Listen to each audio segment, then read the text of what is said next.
stream. I see it. It's not able to connect to you now. It's online on Mixer. Still sending data to everything else. Why is YouTube being such a pain in the ass? What? You're live. Oh. And you've been ranting for several minutes now. Oh, okay. Okay, good. I mean, not the ranting part. It still says sending data, though. It's really confusing. What is wrong with my mouse? Why is it now moving? So, it says I'm online on... according to Restream's dashboard, I'm online on Mixer and now just barely on Alfreaka TV. But it still says Twitch and YouTube and DLive. Who knows? Okay, Twitch it says online. YouTube it says online. Mixer went offline for a second and is now online. So hello! Hello, World Wide Web. I'm Dr. Shadow Peanut, personality best hair. Welcome to Live and Wired episode 37, Unplugged. Or, just intermittent connection, I guess, maybe? Okay, now it says I'm online, like, everywhere except you now. It just says unable to connect there. I don't know why, but I'm just not. Okay. Alright. So, go over to the live control room there. There's everyone there. Why does it say go live there? I am live there. Okay. Why does it say stream connection, no data? On my live control room, it says stream connection, no data. So, are you sure I'm live, Creepy? Yeah, you're live. You're live under the video Decker the Decker. Oh, come on. That wasn't what it was supposed to be. Well, it's there. I specifically selected existing event. This one. Like, Live and Wired episode 37 Unplugged. That's what I specifically told it to do. Well, now it's Live and Wired Decker the Decker. Why? Okay. They're professionals. I said it properly. It's not my fault it didn't fucking do what I told it to do. And you all have the evidence to know that he spent several minutes shouting at it. So you know he actually literally told it this. Oh yeah, for sure.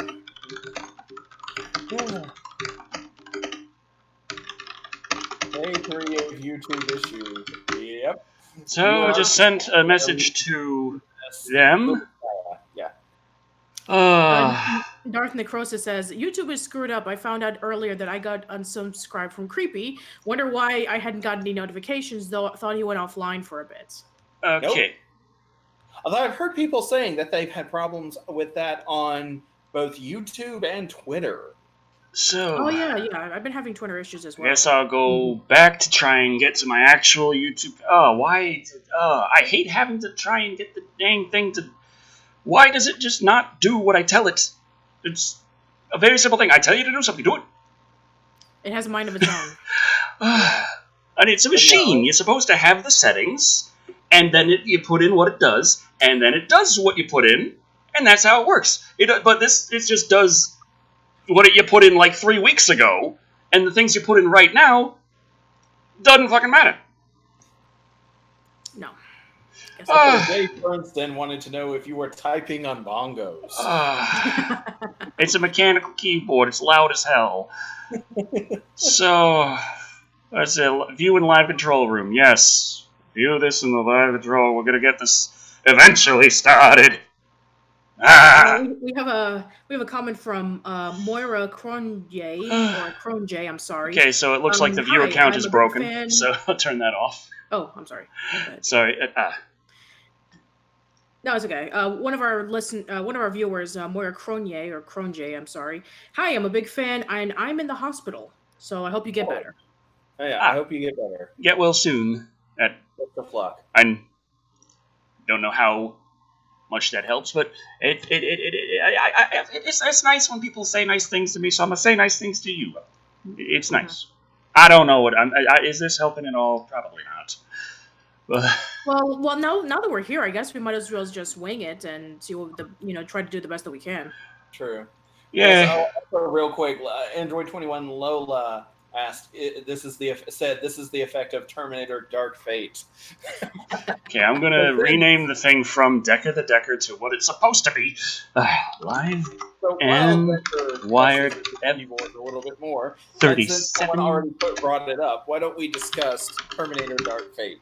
Yes, let's do so. Yes. Change thumbnail. Give us something to do while Decker is muttering to himself and having a nervous breakdown. Although it could be entertaining just to watch. That's true too. I mean, but you know what? I want to give Decker a break. Yeah. All right. So let me see if I can just pull this up. Let me see if the share screen actually works for me because last time it didn't. Oh, there we go. Now it works. Anyway, I got my computer fixed. So those who are wondering. All right. So here we go. Terminator Dark Fate. I know I don't want to know about Dark Phoenix. Go away. There we go. Terminator The Dark Fate is rated R and continues the story of John Connor, James Cameron confirms. Wait, there's another Terminator movie? The franchise really does take the famous "I'll be back" line seriously, doesn't it? After over 15 years of missteps from the movie series, Tim Miller's Terminator Dark Fate is going back to what made it great. Check out what James Cameron recently said about the project. I think the best way to think about Terminator Dark Fate is to think about it as a direct sequel to Terminator 2, the third film in a series, if you will. We'll be continuing with Sarah's story, John's story, and the T-800 returns, a different T-800 with a very different role to play than what has been seen before. So if you've already wiped off Rise of the Machine, Salvation, and Genesis from your memory, the upcoming action flick will do it for you as it will ignore them all. Oh yes, the classic franchise. Just like everyone else. The classic franchise reset in which it only ignores every bad movie from the franchise with the exception of the good one. Real quick, I'm reminded of that gag from the episode of The Simpsons where Homer is showing like the latest Cosmic War movie, and then in the beginning of the text roll it says, due to some random cosmic nonsense, episodes 1, 2, and 3 have been retconned out of existence, and Sideshow Mel jumps up and goes, my childhood has been unruined. Over on Twitch, Chalice Gary says, we cared about Terminator Dark Fate. Okay. So they had fans. Yeah, even though the movie hasn't been out yet. I mean, no, it has been out yet. Okay, so good. While the Nestine 100 says, ignore the bad movies? Done. Very good, very good. You do us proud. All right. What was I? Oh yeah, here it is. This film will mark the first time James Cameron will return to the franchise as a writer and a producer. He also brought Linda Hamilton's iconic Sarah Connor back to the story, though it took some convincing. I don't blame her. Yeah, I can't imagine she would think that the quality of the franchise has gone down. In his interview with Flicks and the City, he said he wrote a long email expressing to Linda Hamilton how much fans love her and want to see her return to the role. He also was interested in the idea of bringing a strong woman to the big screen who is over 60 in a world where young, empowering heroes such as Captain Marvel and Wonder Woman have gained traction. Dark Fate will also bring back Arnold Schwarzenegger as T-800, but as Cameron teases, he'll have a completely different role in this film than he has before. Another interesting tidbit is that the movie will address John Connor's future. John was not shown in the first trailer, and so far there has not been an actor announced to play Sarah's son in Dark Fate. He presumed to be in his 40s by now. Oh, sorry. No, it's okay. I take it that, we do have a 10, what is it? Is that Euro? Yeah. We have a $10 from the Trashed Picture Show who says, Decker, love the channel. What do you make of Ridley Scott saying Disney is going to evolve the franchise? Also, are you going to play the new Predator game on the PlayStation 4 even though it is multiplayer? Now we have the whole Ridley Scott evolving the franchise. Mouse is just not working right now. Why not? I'm trying to click on things and it's like, no, you can't move your mouse. Why can't I move? There it is. Oh, jeez. Oh, come on, move now. I picked it up for a second. Oh, jeez, this is annoying. I'm trying to click on my face, but I can't because my mouse keeps saying, no, screw you. Like that. I'm moving my mouse and it's just the point is just not... to point at his own face. The point is. Okay, Ridley Scott says you're going to evolve the franchise, and I'm thinking, why does he think he hasn't been doing that already? The main thing that everyone really was like, what the fuck with Prometheus is the fact that it was so fucking different. And it's like, oh, well, it's always the same thing, and of course that's going to get people tired of it after a while. It's like, no, the problem is you're not doing the same thing again and again. You're always doing weird shit on top of more weird shit. Every single Alien movie has thrown more weird shit. Which, yeah, the Alien had some weird shit in the first one, and the second, and then after a while, the weird shit just started getting really weird and really shitty. So, I don't know about this whole, we're gonna change things, and that's gonna be a new direction. It's like, no, that's the same direction you've been doing this whole fucking time. But, there's an article we have. What I was trying to say is that there is an article about this, and we'll read it in a minute. But also about the Predator game for PlayStation 4 that's been announced. I'm not certain about it. I mean, I feel like, yes, I should play it, but it's like, people are kind of looking at it in the sense of, okay, Friday the 13th, the game was a big deal, so the Predator game could be a big deal. But the thing is, Friday the 13th, you don't kill Jason. You try and escape, and that is fun in and of itself. It's a different kind of experience. Where the Predator game, I don't think that it really lines up well with Friday the 13th, the game, as just a sort of comparison. I feel like the Predator game is better compared to Evolve. And if you remember Evolve, nobody liked it. Everyone wanted to play the monster. Nobody wanted to play the people fighting the monster. And I feel like the Predator is going to be that, but even more extreme, because the monster in Evolve was just some random-ass monster that you don't really care about, but it's a hell of a lot more fun to play than the people. Now, you're going to have the Predator, who people already care about. I mean, there are people who play Friday the 13th, the game, that just want to play Jason, but there is still fun to be had playing a counselor. I'm not so certain. They really have to make it so it's fun to be a boring-ass human who's trying to survive and fight the Predator. They have to make that fun.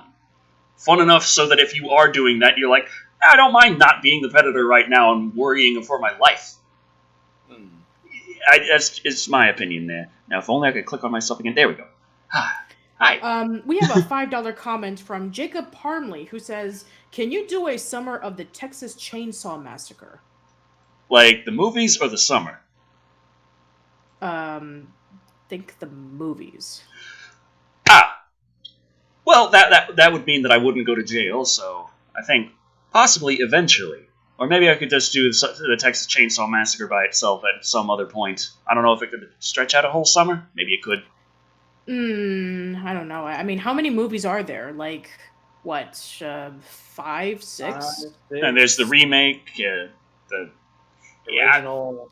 Yeah. I'm not so certain it can cover an entire summer. But it is something that has been requested for a while, possibly because I'm in Texas, possibly because of motherfucking chainsaw hands. I don't know. Yeah. Let's see. Yeah, for sure.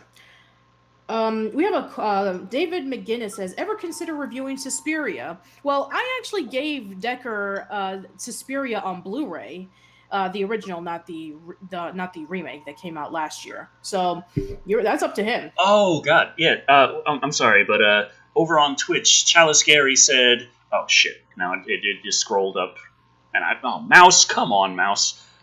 Also, real quick. There are 8 films in the Texas Chainsaw Massacre franchise. Okay, thank you.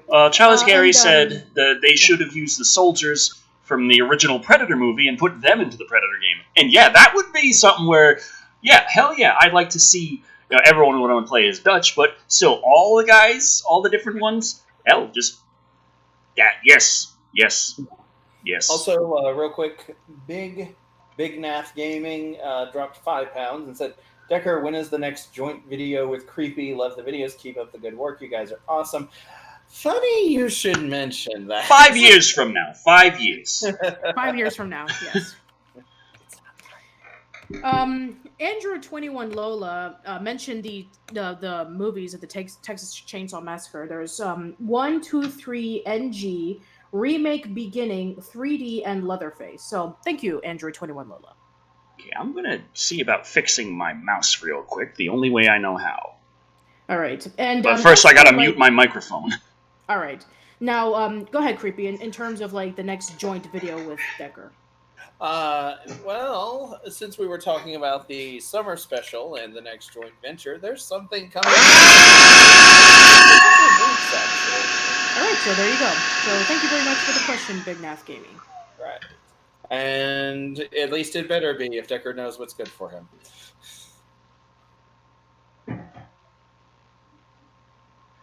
Yeah, for sure. Anyway, let me just finish this up while I still have the thing open. Another interesting tidbit. Wait, I think I think that I only muted my microphone for you guys. I think the stream just got a vacuum right in the microphone.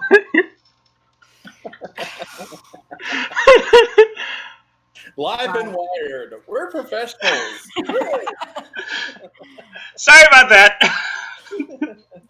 We can do your live streams for an affordable price. My werewolf ears are dead. Oh, I am so sorry. Brenna. Oh boy. Godzilla, king of the vacuum. Yeah, Randy Hardwood just followed on Twitch. That's nice. Oh. Darth Necros is like, speak up! I think I just made him go deaf. I'm sorry about that. Sorry, everybody. Southern Yankee says, my dog is barking at you now. You see, it's just, for some reason, like, a piece of dust gets there inside the mouse, and that's what makes it so it just doesn't read right when I'm trying to move it around, so I just put some suction on that, clean it out, and then I get a nice working mouse again, like you see here. I just...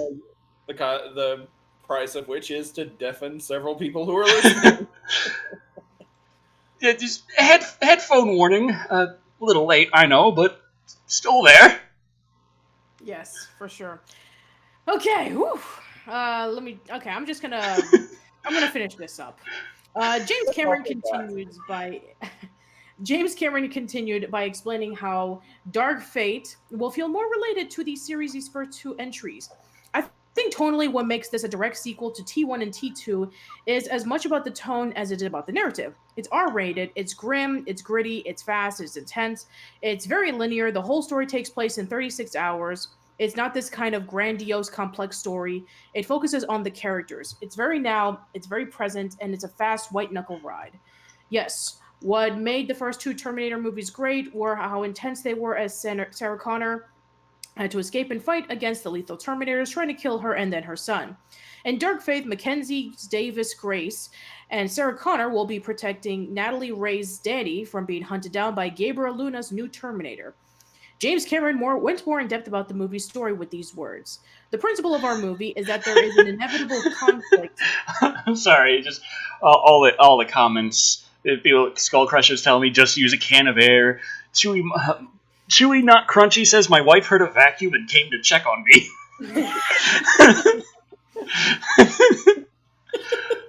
I'm sorry. You sorry. I just imagine this woman sticking her head. It's like, I heard a vacuum. What are you doing? Watching the world's weirdest porno? She thinks that he's watching when vacuum cleaners attack. But, on the plus side, my mouse is now not just getting stuck on everything.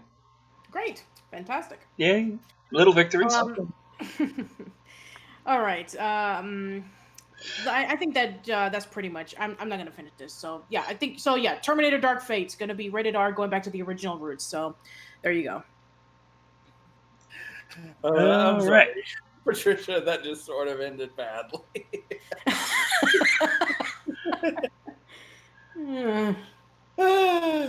I don't think people watch Live and Wire to hear about the article. I mean, we're kind of like the Playboy of live streams. Nobody comes for the articles; they stay for the train wreck. Nobody comes for the in-depth articles. They just come in for the quick entertainment. Chalice Gary is saying on Twitch, if you're going to vacuum, don't do it in front of the mic. I muted the mic. I muted the mute button right here. I did. It just muted it for them. I forgot to mute it over on OBS as well. I'm sorry. Shame. Darth Necrosis says, when vacuum cleaners attack. I think I watched that on Fox back in the 90s.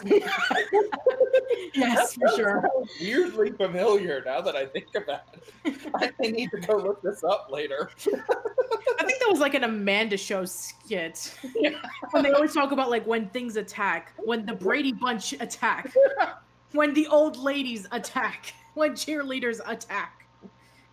And Android 21 Lola says the next Asylum movie, Attack of the Killer Vacuums, and I can already see the tagline. Finally, a movie that intentionally sucks. Oh man, that is funny. Yes. Wow. Yeah, thinking about it, the Amanda Show was almost like the 90s prototype of YouTube. You know, this one girl, and she just makes random videos about stuff, you know? I think you're confusing that with iCarly. Right. They have a YouTube channel.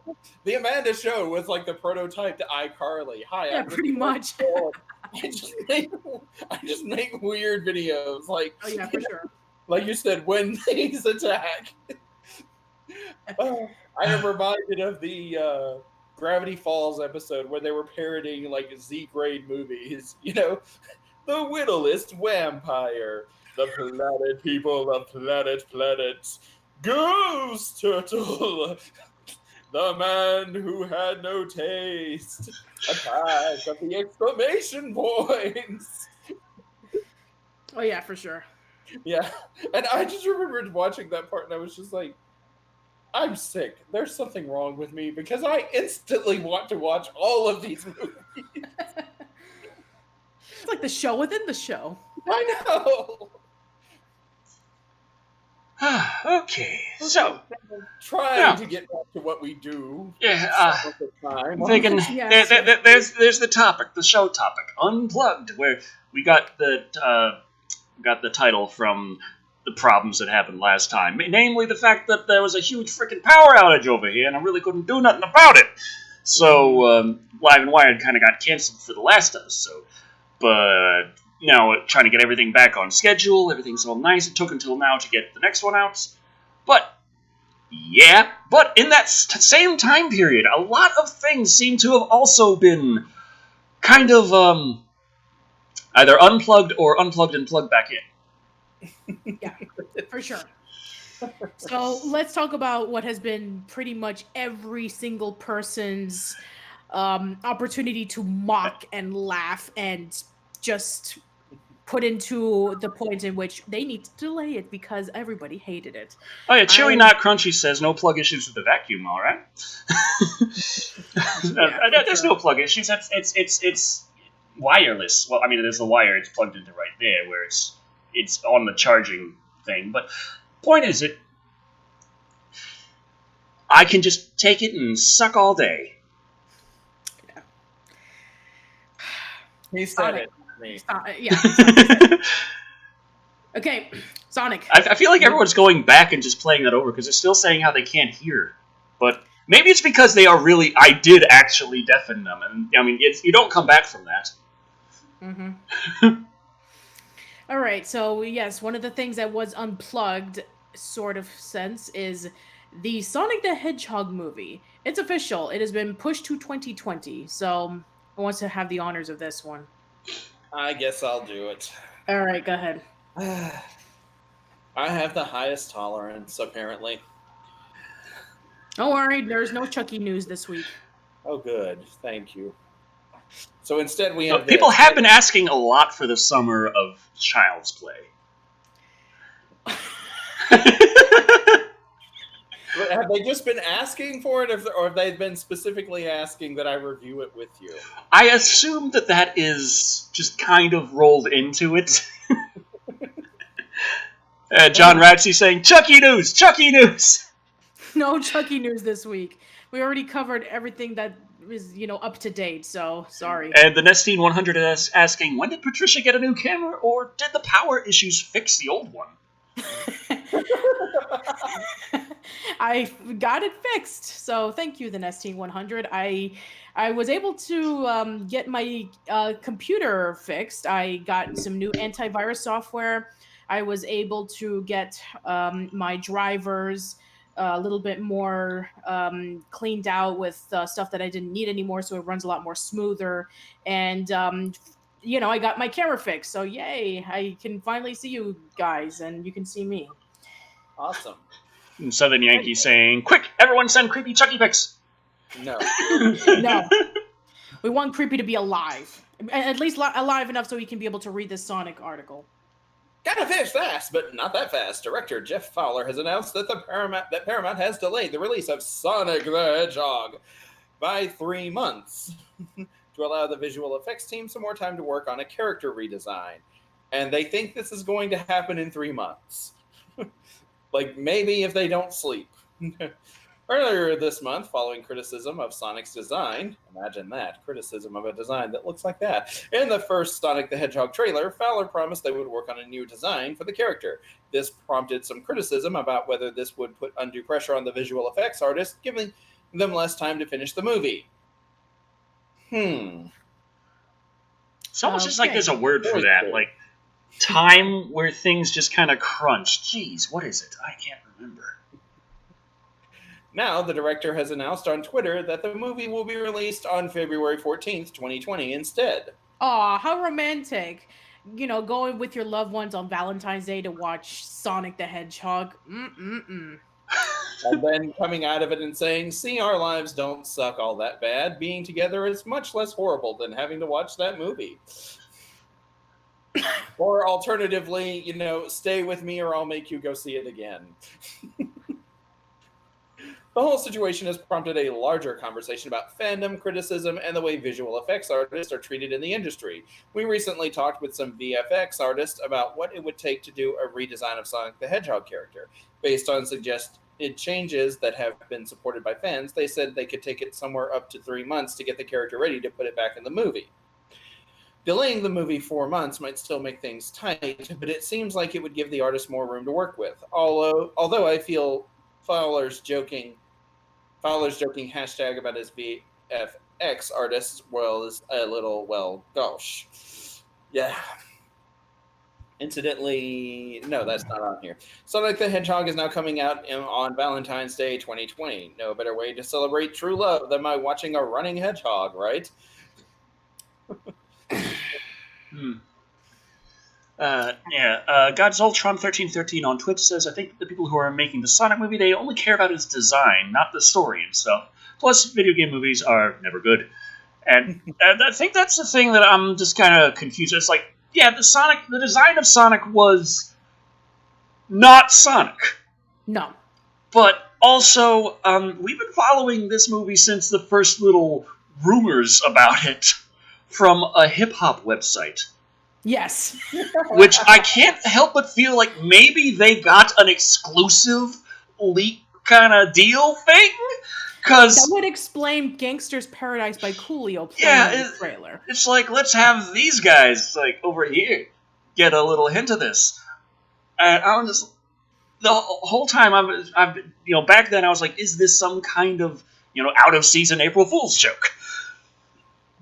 And the whole time, it's like everything that comes forward and the more and more stuff we find out, it's just like, no, it's all confirming the first rumors. Every single one, all confirming the same thing. Nothing has changed from that first time we heard about what was going to be in there.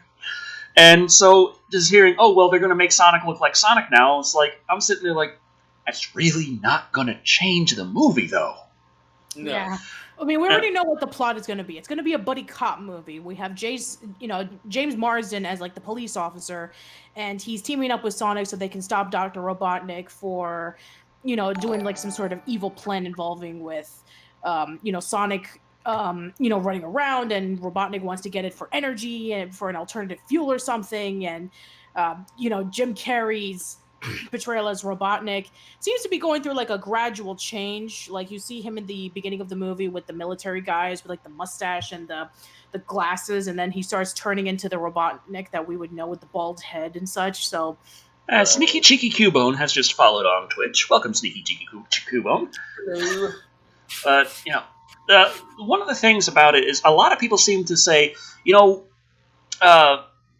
Carrey is going to carry the movie. Jim Carrey is the big attraction. But there's also plenty of people saying that Jim Carrey is just doing the same Jim Carrey character he's done since the 90s.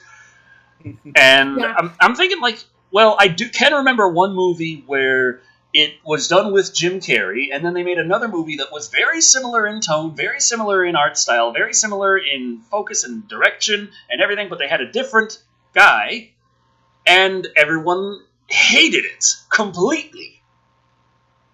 These two movies are The Grinch and Cat in the Hat. Mm-hmm.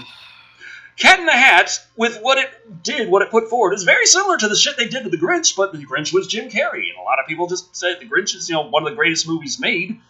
Cat in the Hat, one of the worst. The big difference is Jim Carrey. So I'm thinking, if you're the kind of person that can say, Grinch is perfectly fine thanks to Jim Carrey, you might get something out of the Sonic movie by saying, who cares about Sonic, who cares about the actual story? Jim Carrey as Eggman, lots of fun. Yeah, I speaking of like the whole carrying the movie thing, I think I even read somewhere online saying Jim Carrey's back is going to be aching because he's going to carry the weight of the whole movie. Yeah, John Ratchey says, "Never speak of Cat in the Hat." The ST100 buddy cop movie. Didn't they just do that with Detective Pikachu? And I actually do feel like I'm starting to think that if you hold these two up, I feel like Sonic is playing Follow the Leader with Detective Pikachu. I don't know. I mean, they had to have been working on the Sonic movie well before the Detective Pikachu movie was. I mean, I would think. Maybe? I mean, I wouldn't be surprised if it was like roughly around the same time, because that was during the time in which they were talking about distribution rights. Right. But anyway, with the discussion of all of these video game adaptations turning into movies, it seems like Sony wants to get into the run, because they just opened up a new film and television division so that they can be able to release their own movies and TV shows based off of their property. So let me see if I can find that. It's right here. Here we go. So Sony is trying to eliminate the Hollywood middleman altogether. Yeah, pretty much so. Ordinarily, I would say that this is a terrible thing, but I actually think that this might be the smart choice. Jake Shuster says Ryan Reynolds is Sonic. That would save the movie right there. Right. I'm just like, considering how terrible Hollywood is and how many terrible choices they make, Sony just making their own studio so they can directly adapt their properties. Yeah, that's actually the better choice in this case. Anyway, Decker, I think is it Decker's turn? Yeah, it is Decker's turn. Okay. Sony has opened a new studio to promote a film and TV projects based on its games. The newly created PlayStation Productions will be headed by Assad What? I don't know. Assad. Headed by Assad Quetzalcoatl, who previously served the company as marketing VP for exclusive games. THI reports that the studio has already started to set up shop and begin its first projects in the Sony Pictures lot in Culver City, California. Sony Pictures will also help with distribution. The initiative is being overseen by Sony Worldwide Studio head Sean Layden. The studio will pull from its library of exclusive games, but specific projects have not been named. Instead of licensing our IP to our studios, we felt the better approach was for us to develop and produce for ourselves. Also, Blacklight570 and PodD64 have followed on Twitch. Welcome. Quetzalcoatl said, one, because we're more familiar, but also because we know what the PlayStation community loves. Graphics! Yes, graphics. Quizbosh said the studio startup has looked at the Marvel model for inspiration and even spoke with Marvel producer Kevin Feige, along with other producers like Lorenzo Di Bonaventura from the Transformers franchise. Layden says that its studio will be different since it's approaching with a fuller understanding of the games and their audiences. That is very different. Gotta be honest with them. They are trying something completely separate from what we've ever seen before. Mm-hmm. You can see, just by watching older video game adaptations, that the screenwriter or director didn't understand that world or the gaming thing. Layden says the real challenge is, how do you take 80 hours of gameplay and make it into a movie? The answer is you don't. What you do is you take that ethos you write from there, specifically for the film audience. You don't try to retell the game in a movie. He also said the studio hopes to create touch points for fans of their franchises that will help them enjoy the world in between sequels, though the studio didn't detail how many of their projects are aimed for film versus television. Quillsblecht said, "It will bring our IP to the medium that best honors the property. The partnership with Sony Pictures will give the fledgling studio more leeway to get off the ground. This is a passion project for me," says Layden, "to be the first gaming entity to do something lasting and meaningful in a completely different medium is something I'd like to see us achieve here at PlayStation Productions." PlayStation expanding the brand moves into movies just as it changes how it engages with video game audiences. It's skipping the annual Video Game Expo E3 this year and has started a series of direct streams called State of Play. It also started to detail its plans for the PlayStation 5. Also, Chalice Gary has followed on Twitch. Welcome. Welcome. And speaking of the PlayStation 5, we will be talking about that shortly. Awesome. So yeah, the last time that Sony has had a video game, one of their video games adapted into a movie was Ratchet and Clank, and that didn't exactly turn out very well. Yeah. I just know that whenever, going in to see a movie based on a game, it always runs into the same problem. I think the best way I've ever heard it described, which I believe I've mentioned several times, maybe on this show, is that it's fan fiction written by people who aren't fans. Yeah. Yeah. Pretty much. Demon Orcs asking on Twitch, what the hell did I just miss and why should I care?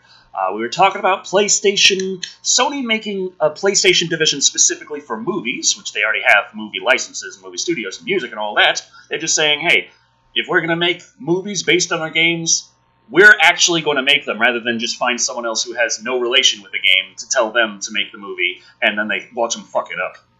All right. Jake's sister was talking about like the Metal Gear Solid movie, and we have been talking about that for a while, and we have no new information regarding about that. And there's been a lot of people who are saying, like, if there's ever a God of War TV series, the title of this show is going to be Boy. Darth Necrosis says the only good video game movie he made was Mortal Kombat. And then there was Mortal Kombat Annihilation.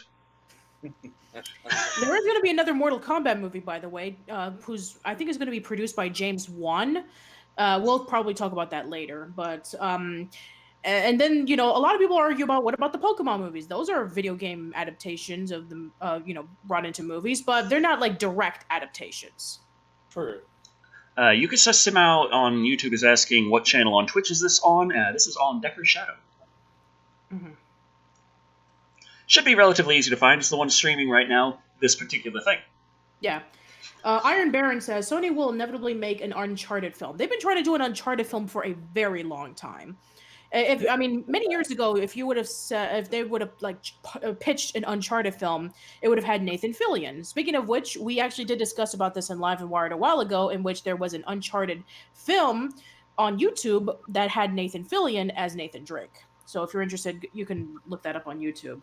But yeah, they've been playing around that for a very long time. And as far as we know, the Uncharted franchise is finished. And, Naughty Dog's working on The Last of Us too. So, yeah. I remember when Naughty Dog was primarily famous for Ratchet and Clank and Jack and Daxter. Ratchet and Clank was Insomniac. Oh, it was Insomniac? Oh, okay, my bad. Well, okay. Jack and Daxter then. My bad. Mm-hmm. I remember when Naughty Dog had that naked lady in the Sega Genesis game. Really? If you hold down certain buttons on the second controller when starting up the specific game, the lady that starts with the Naughty Dog logo that then goes over to the dog and there's the bark bark, it's changed. It starts with the dog and then it goes over to the lady, but this time she's not wearing a shirt. Bark, bark, bark. Think about it, Patricia, this would be what Decker remembers the most. Very true. We have a $2 comment from Patrick Etu. Would you consider a Hostel movie review? Oh, God. Sorta, kinda. Also, CC108, Thomas Erlova, and Yucky Boy have all followed on Twitch just now. Welcome. Welcome. But a Hostel movie review. I haven't really seen Hostel, but I'm also not really particularly enthused to, because I don't think it's the kind of horror that I'm really going to enjoy. So, but then again, it's not like I haven't reviewed horror movies that I haven't really enjoyed before. Are we? How bad are we talking here? Are we talking Devilman bad, or are we talking I Spit on Your Grave bad? I don't think it's as bad as either of those, but still, right now I just want to feel happy. The I Spit on Your Grave and the original and the remake kind of turned Decker's stomach and soured him on some of the more extreme aspects of horror. Mm-hmm. Yeah. Well, I think it has more to do with the whole life just turning into hell real fast, but it kind of came. All of that kind of came about around the same time. So you're like, it's like my movies were one of the things that I had a chance to be happy with. So I'm like, the choice. I'm gonna pick the happy movie. Pick the happy movie. Yeah. mm-hmm. While we're on the subject of the Terminator just a little bit because of Dark Fate, very similar to when we were discussing about the local high school who was doing the Alien play, there was a local theater around Texas that was doing a Terminator musical.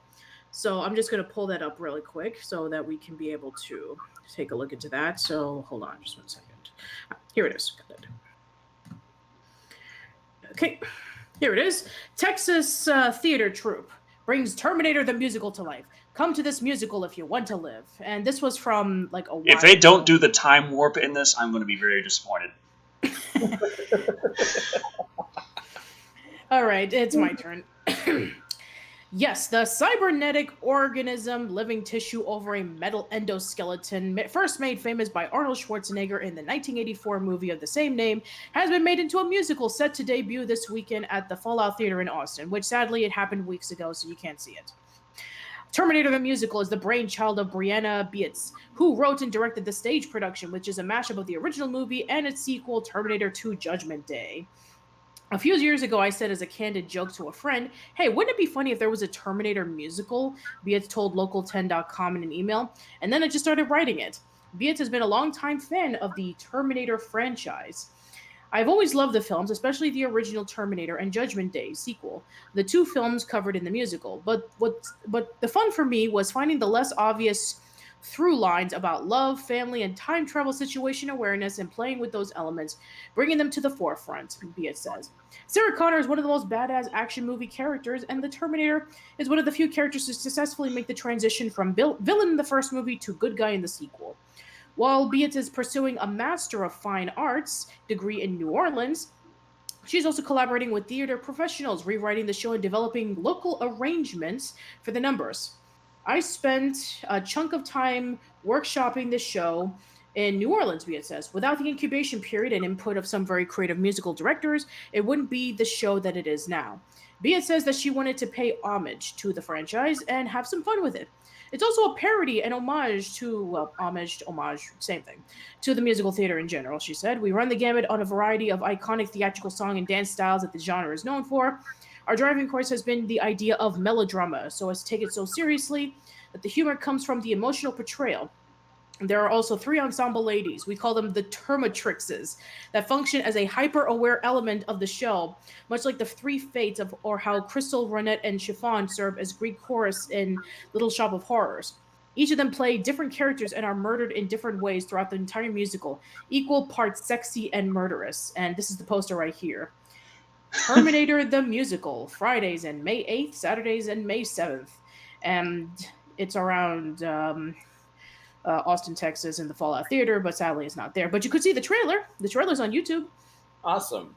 The reimagined Austin, Texas, you say? Yes. The reimagined production stars Robert Slack as the T-800 model assassin, Lena Long as Sarah Connor, J.P. Bremer as John Connor, Kyle Iron as the human protector Kyle Reese, and John McMahon as the shape-shifting T-1000. When Bietz moved to Austin, she wanted to bring the show with her. Bietz found a home with it at the Fallout Theater, where she teaches improv and sketch comedy classes. I was ready to resurrect it as if they were ready to host it and expand their caliber of production to include a main stage musical. It was good timing for both of us. With Schwarzenegger and Linda Hamilton set to reprise their roles in the upcoming Terminator Dark Fate this fall. Oh, wait, it's not out yet. Well, there you go. The timing seems just right for Terminator the Musical to find its place on stage. The musical opens Friday, which I said before. It was a few weeks ago. Okay, we have a $5 comment from Cliff Doc Christensen, would you do a summer of Puppet Master? And have you seen Reptilicus, Q the movie, and Rawhead Rex? Uh, there's a lot of other summer projects that I feel like I'd much rather be doing. I can't really rule out a summer of Puppet Master, but at the same time, there's several summer projects going on in my head that I am enthusiastic for, more so than Puppet Master. Right. Sorry to say. Also, I have not seen Reptilicus, Q the movie, or Rawhead Rex. I think I just lost a fan. I have seen Reptilicus, and I've seen part of Q. I haven't finished it yet. Okay, you can subscribe to Creepy. Yeah. Real quick, Master SS4 says, "Hi, how's it going, Creepy? It's going great, thank you." Also, we had a couple of comments earlier. Jake Schuster says, "Predator, get to the chopper song. Get to the chopper! Get to the chopper!" Over Lazarus Soul 82 said a remix of Ice Ice Baby, but it's Hasta La Vista Baby. God damn it. Yeah, it would be amazing. You can't unhear it now, can you? Hasta la vista, baby. Hasta la vista, baby.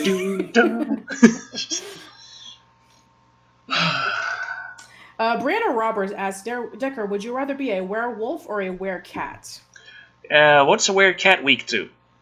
And, I mean, what turns you into a werecat? Werewolf is like the moon, because moon and wolf howls at moon. But what would turn you into a werecat? Would it just be like, I see a little ball just going on a feather, and I'm just like, and just, because, you know, that, and any dangly thing, and I just lose my mind and turn into a cat monster, that might get a little inconvenient. Also, laser pointers. Oh, the laser pointer, that definitely, just, boom, right like that. Uh-huh. Laser pointers, catnip,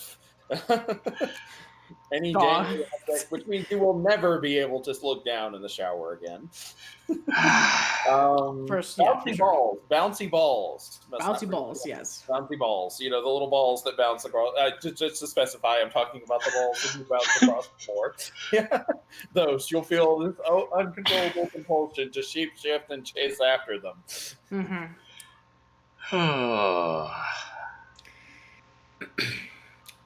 All right. Well, yeah. So, guess what else is being turned into a musical? By the way, we have, we've been talking a lot about, movies turning into plays and musicals. We did the discussion of, that's the Alien, Dr. Jekyll and Mr. Hyde. Now the Terminator, and now we're going to have another one. It is going to be Sonic. Based off of... Sonic the Hedgehog. Is this a Sonic the Hedgehog musical? Hey, well, if they use the theme song from SatAM, they have at least one good song. Or Crush 40. That would be amazing. But no, I wish there would be a Sonic musical. That would be amazing, and I would pay money for it. But no, it is actually a musical based off of the Back to the Future, the musical. Back to the Future, the musical, to open at Manchester Opera House on Thursday, February 20th at 2020 for a 12-week season ahead of West End Transfer. And box office opens yesterday. So, we got a $5 comment from Jack Brand who says, "Say, Decker, when are you going to review the original Last House on the Left? It's a wholesome movie I would let my kids watch. Cheers."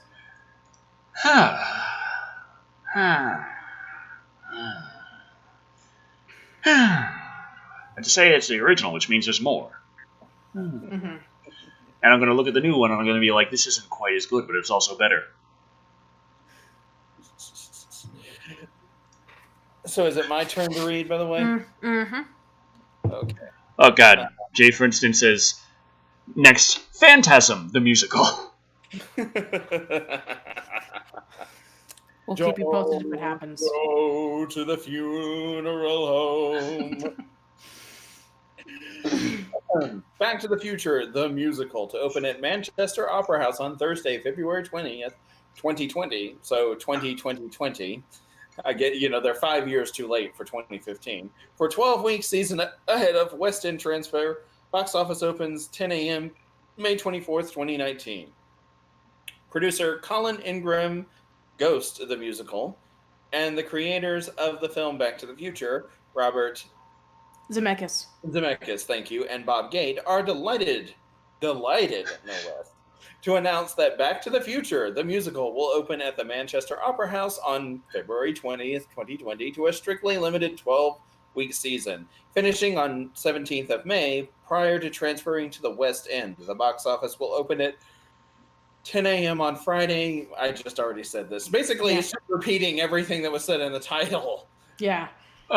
Corey 2000 says, I Spit on Your Grave, the musical. No. Oh, no. You really will not like their rendition of Inagata Davida. No. It just goes on and on and on. Stop! Actually, there's an original cut of that song. I think it's like 15 minutes long. Yeah, so that's you're fun. you're not entirely wrong there. Based on the Universal Picture / Ambient Entertainment film, the new musical will have a book by Bob Gale and new music and lyrics by Emmy and Grammy Award-winning Alvin Silvestri and 6-time Grammy Award-winning Glenn Ballard, with additional songs from the film, including The Power of Love and Johnny B. Good. Yay! Corey 2000 says, Decker Shadow Reviews, the musical. Yes, maybe. I can imagine that now. Hello, World Wide Web, I'm Decker Shadow, the internet personality with the best hair. You do realize that now he's going to do that one day, right? You're acting like I didn't already plan that. Yeah. Okay. I will say that I am glad that they put those two songs into the musical simply because they are actually tied into the plot. For sure. The Power of Love plays when Marty is auditioning for the school's talent competition, and the Johnny B. Good is, of course, the famous scene when he is at his parents' high school dance, the night they kiss and they fall in love. So, Back to the Future, the musical, will be directed by Tony Award-winning director John Rando. Urinetown and On the Town. I can't. Okay, there's a musical called Urinetown. I think that's what they were referring to.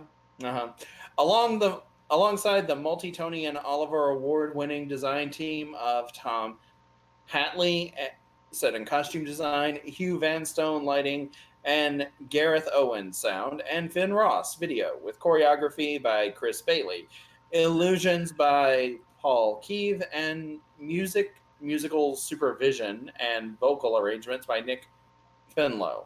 Orchestrations will be Ethan Pop. Ethan Pop. I thought that. With dance arrangements by David Chase. Okay.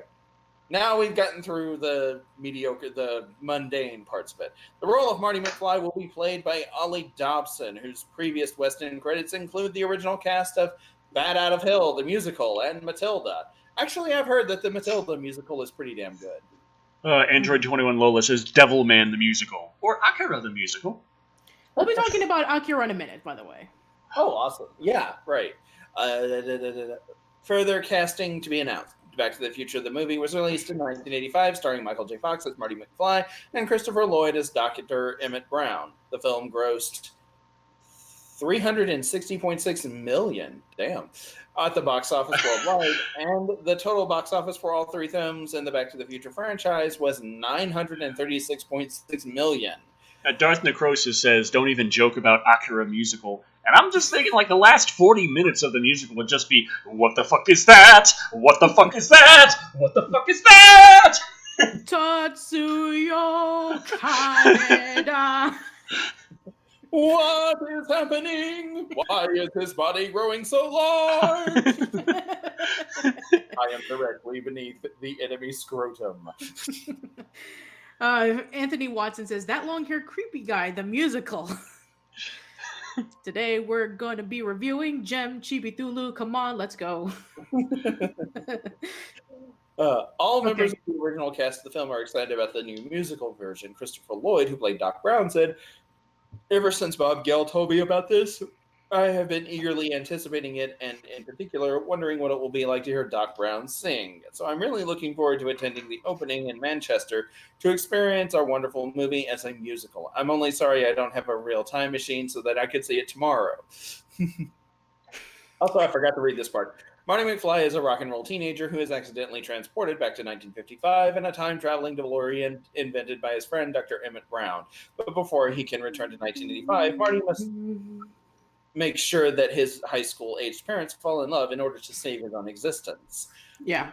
Yeah, okay. Bob, most of us probably knew that already, but yeah, for sure. For clarification's sake, Bob Gale, who wrote the film with Wall of Text, the musical. Yeah, Wall of Text, the musical. What the fuck was I just reading? Where was my place? Yeah, where was my place? When he was writing the book for the musical, said Bob Zekermis and I have been trying to get this project off the ground for years, but good things take time, and finally the time is right. Our cast is outstanding, the songs are fantastic, and director John Rando is doing an amazing job ensuring the show truly captures the magic of the movie. We're thrilled that we can retell our story on stage in a brand new way, and we're certain that Back to the Future fans all over the world will share our enthusiasm. In the words of Marty McFly, your kids are going to love it, and so will you and your parents. There's truly no better way to celebrate the movie's 35th anniversary, and we're happy to say the future is coming back. Producer Colin Ingram said, this show has been 6 years in the making, and we are delighted to be showing it to the people of Manchester first before the rest of the world gets to see it. As I did with Ghost, the musical, Manchester gets it first, so synchronize your watches, because when the musical hits 88 miles per hour, you're going to see some serious entertainment. Oh, dear God, all the comments. Guillermo del Toro presents H.P. Lovecraft's At the Mountains of Madness, the musical. Watership Down, the musical. Game of Thrones, the musical. Jason Goes to Hell, the musical. Mothra, the musicals. Live and Wired, the musical. Avengers, the musical. Musical, the musical. The musical. Great Scott, this is heavy. Godzilla Final Wars, the musical. Gremlins, the musical. Gojira, the musical. Musical, the musical. The sequel. Okay. I mean, most of this is just specs, like most of it is just the information. Basically, it's just describing what everybody who's working on it has worked on something else. Yeah, so I think that's pretty much it. So if you want to go see the attached to it, but yeah, from what I see, this is just basically repeating itself and going into some more details. So yeah, for sure. And if you wanted to go see the trailer for it, then it's right here. So if you are in the Manchester area and if you want to see Back to the Future the musical, then you have the opportunity right now to purchase your tickets in advance. Right. A musical based on a musical based on another musical, the musical. Actually, no, that's Hairspray. It was a movie, then a musical. Then a musical based on the movie, yeah. Yeah. One sec, though. I've got to stand up. Lizard's Reviews asks, what did I miss? Pretty much everyone just talking about the musicals. So musical. There's a lot of musicals going on. There's a Terminator musical, and then there's a Back to the Future musical, and now everyone's talking about all kinds of musicals, which makes me think that my little Twitter poll, probably I should have just picked a musical one. Right, we should have named this episode Live and Wired the Musical instead. For sure. Yeah. But hey, we can still, like, what properties would you like to see? What film properties would you like to see? Darth Necrosis answered Lizard's Reviews on what did he miss? Decker deafening us. Oh, no. But yeah. John Ratsey says, Beer Run, the musical. What is he talking about? Oh. Anyway, I'm like, yeah, that should be the Twitter poll. Like, what film or movie franchise would you, do you think should be readapted into a musical? Yeah. Decker's vacuum the musical. You know what? I'm gonna probably take the cue from Bob's Burgers, and I would like to see Die Hard the musical. Die Hard the musical. Friday the 13th the musical. Don't go into the woods. Yeah, it's not so bad with the whole vacuum in the microphone. I got a pop filter. Just saying, it could have been worse. What else? Die Hard the musical, Friday the 13th the musical. What's another? Rambo the musical. Say what? Rambo the musical. Rambo the musical. This isn't over. This isn't over. This isn't over. This isn't over. This isn't over. I've said that. I need to say it again. This isn't over. Then you've got Okay. Corey 2000 asks, which is worse, Dragon Ball GT or Dragon Ball Evolution? Oh. I Dragon Ball Evolution. Evolution. Evolution. I haven't seen GT, but I have seen Evolution, and I'm thinking, GT, I know a lot about what people have problems with it. Compared to the shit they did in Evolution, though? Uh-huh. I will say that Bulma, I did like Bulma in that movie, though. That was like and based on the comments, you're the only one who did. Yeah. That Bulma was the one thing I liked about that movie. Mm-hmm. But yeah, Jacob Kennedy 2002 on Twitch says Dragon Ball Z the musical. Kamehameha.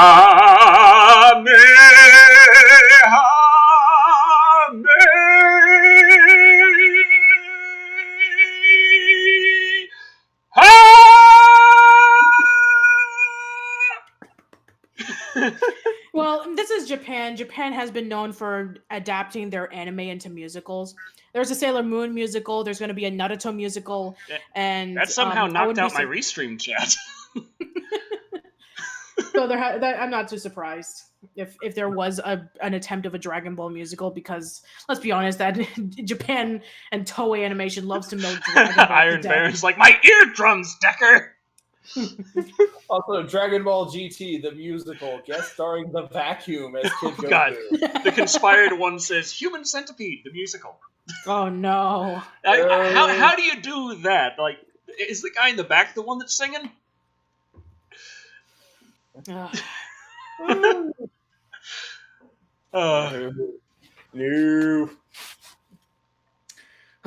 All right, let's continue. But anyway, there is that Twitter poll. We already talked about the Sonic redesign and how that they heard everyone's cries and pain, and there was one guy on Twitter saying, it must be tough for an artist who, for months and months, has told the producers that this is a terrible design that no one is going to like, and that they should go with something a lot closer to the games, and being told no the whole way, only now to suddenly be told to scrap everything they've worked on and start over with something closer to the games. Must be terrible if that's happening. Am I speaking from experience? That's, little things like that, but they got the redesign to get people happy, and so the Live and Wired poll is about the Sonic redesign, and will that get you to watch the film? And the four options are, yes, the change has made it so you will watch the film now. Choice 2 is that you were always going to watch it, so, whatever. Choice 3 is you were never going to watch it, so you're still not going to. And choice 4 is you might have watched it, but now that they're redesigning it, no, you're not going to watch it. It's going in 30 minutes, starting now on Twitter at Decker's Shadow, and I will be posting the link as best I can, if I can get back to my live control room and bring up all my little windows, and oh god, restream chat, there it is. Post, ding, there it is. Yeah! Alright. Okay, let's go over to our next bit of news. Alright, so no more musicals this time around. So let's go back into... I know, it's sad. Alright, so let's continue with the whole anime talk. So people were mentioning about, what about Akira the musical? So yes, there is actually news regarding about Akira, because Taika Waititi, whom you might know as the director of Thor Ragnarok, he is going to be in charge of directing the live-action adaptation of Akira. So let me just post that real quick. Here it is. So whose turn is it to read? It's Decker. Decker, it's your turn. Okay. Akira is a property that was originally interpreted in manga by Katsuhiro Otomo, who then went on in 1998 to direct the anime adaptation of the manga. The story follows Shotaro Kaneda, the leader of a local biker gang whose childhood friend, Tetsuo Shima, acquires telekinetic abilities after a motorcycle accident, eventually threatening an entire military complex amidst chaos and rebellion in the futuristic metropolis of Neo-Tokyo. It has been discussed before that Taika Waititi would direct the live adaptation, I assume live-action adaptation, but live adaptation of Akira for Warner Brothers. Taika Waititi is known for his directing work on What We Do in the Shadows, Hunt for the Wilder People, Thor Ragnarok, Thor Ragnarok. Okay. He will also direct an episode of The Mandalorian and Fox Searchlight's Jojo Rabbit, which has just been announced to release theatrically on October 19th. I should have heard Jojo Rabbit is... I should add, I heard Jojo Rabbit is very good. And that the film is one of Taika's best films. Okay, I can read. This could mean that the film will receive a push from Fox and Disney during award season. Yes, words, I can read them. I'm good at reading. I am legible. I am learned in linguistics. However, Taika Waititi has finally got his Akira adaptation off the ground with plans to begin filming on July 15th in Los Angeles. Michael Gomako, always be my maybe, will also co-write the screenplay with Taika Waititi. Warner Bros. Is now actively casting for the film. I want to be Tetsuo! Yay! I want to be Tetsuo! That's all I got out of that. So does that mean I'm Akira? Yes. Who should I be?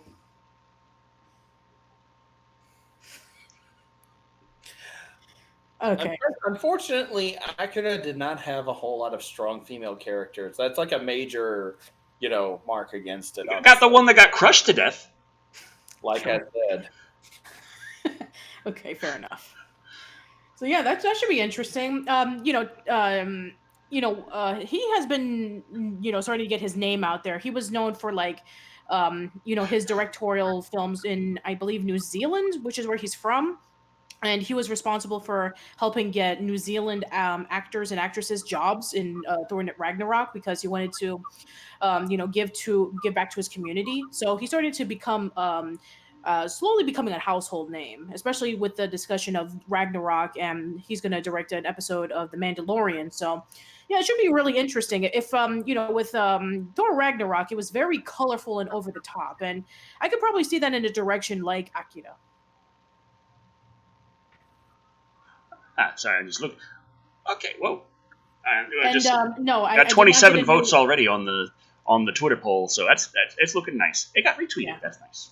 And Josh Washburn, I did not get a new webcam. I just got it fixed.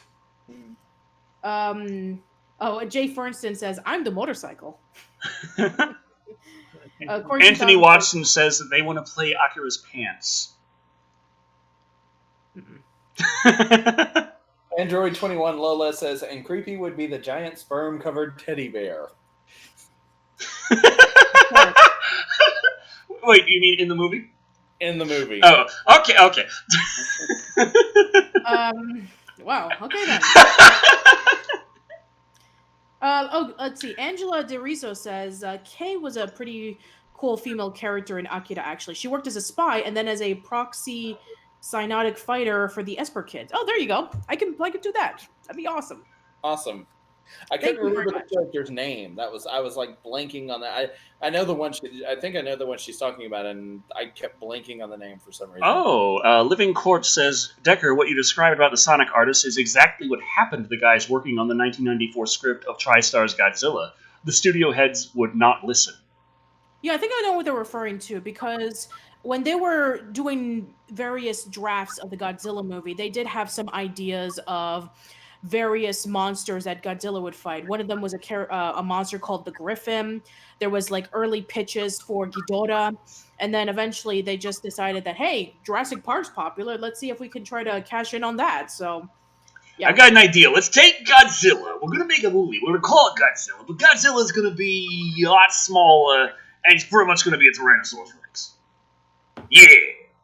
Yeah, and then we're gonna put baby raptors in there, and because there were cool baby raptors in the last movie, and we're gonna put them in, and then we're gonna try to sell toys for it because the kids love the toys, and we're gonna put Matthew Broderick and a whole bunch of people from The Simpsons into the movie because we want to squeeze in more marketing. I don't even know what I'm talking about. Actually, if they had done the movie, like a kaiju movie like Jurassic Park, as in, the military has this compound, this island compound where they keep, mutant kaiju, and then, something goes wrong, they escape, and so now they have to rely on Godzilla to fight the others. That would have actually worked better. Yeah. Okay, Anthony Watson asks, what's your guys' favorite Godzilla movie? And I think for me, it's still Godzilla Final Wars, just because it's so goddamn much fun. It's not the best kaiju movie, but if you feel like a kaiju movie, if you feel like watching a kaiju movie, I can't think of a situation where you don't feel like watching Final Wars. Yeah. Like, and the funny thing about it is that, from what I understand, it tanked at the box office when it first came out. You know? Yeah. But I loved it. I watched the whole thing, and I was like, this is just... There's so much awesome in it. You know, they have a submarine with a laser drill. They have a giant that flies. That flies, and they have a giant kaiju monster with the literal chainsaw hands. And then, of course, they upgraded him from the sword hands to motherfucking chainsaw hands.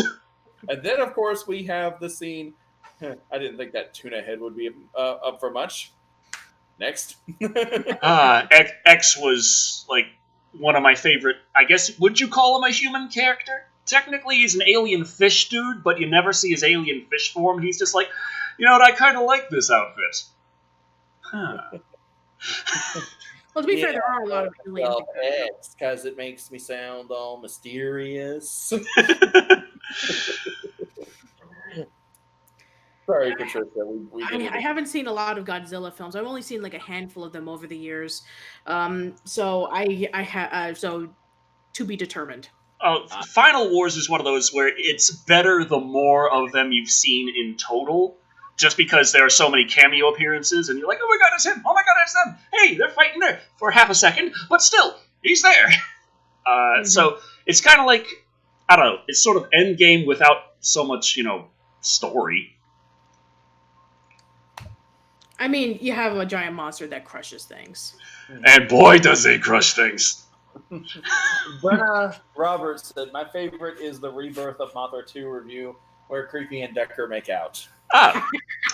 Godzillatron1313 on Twitch says, that was the plot of Godzilla the Animated Series, where they hold the mutation monsters on Monster... Oh, goddamn, it just went over there.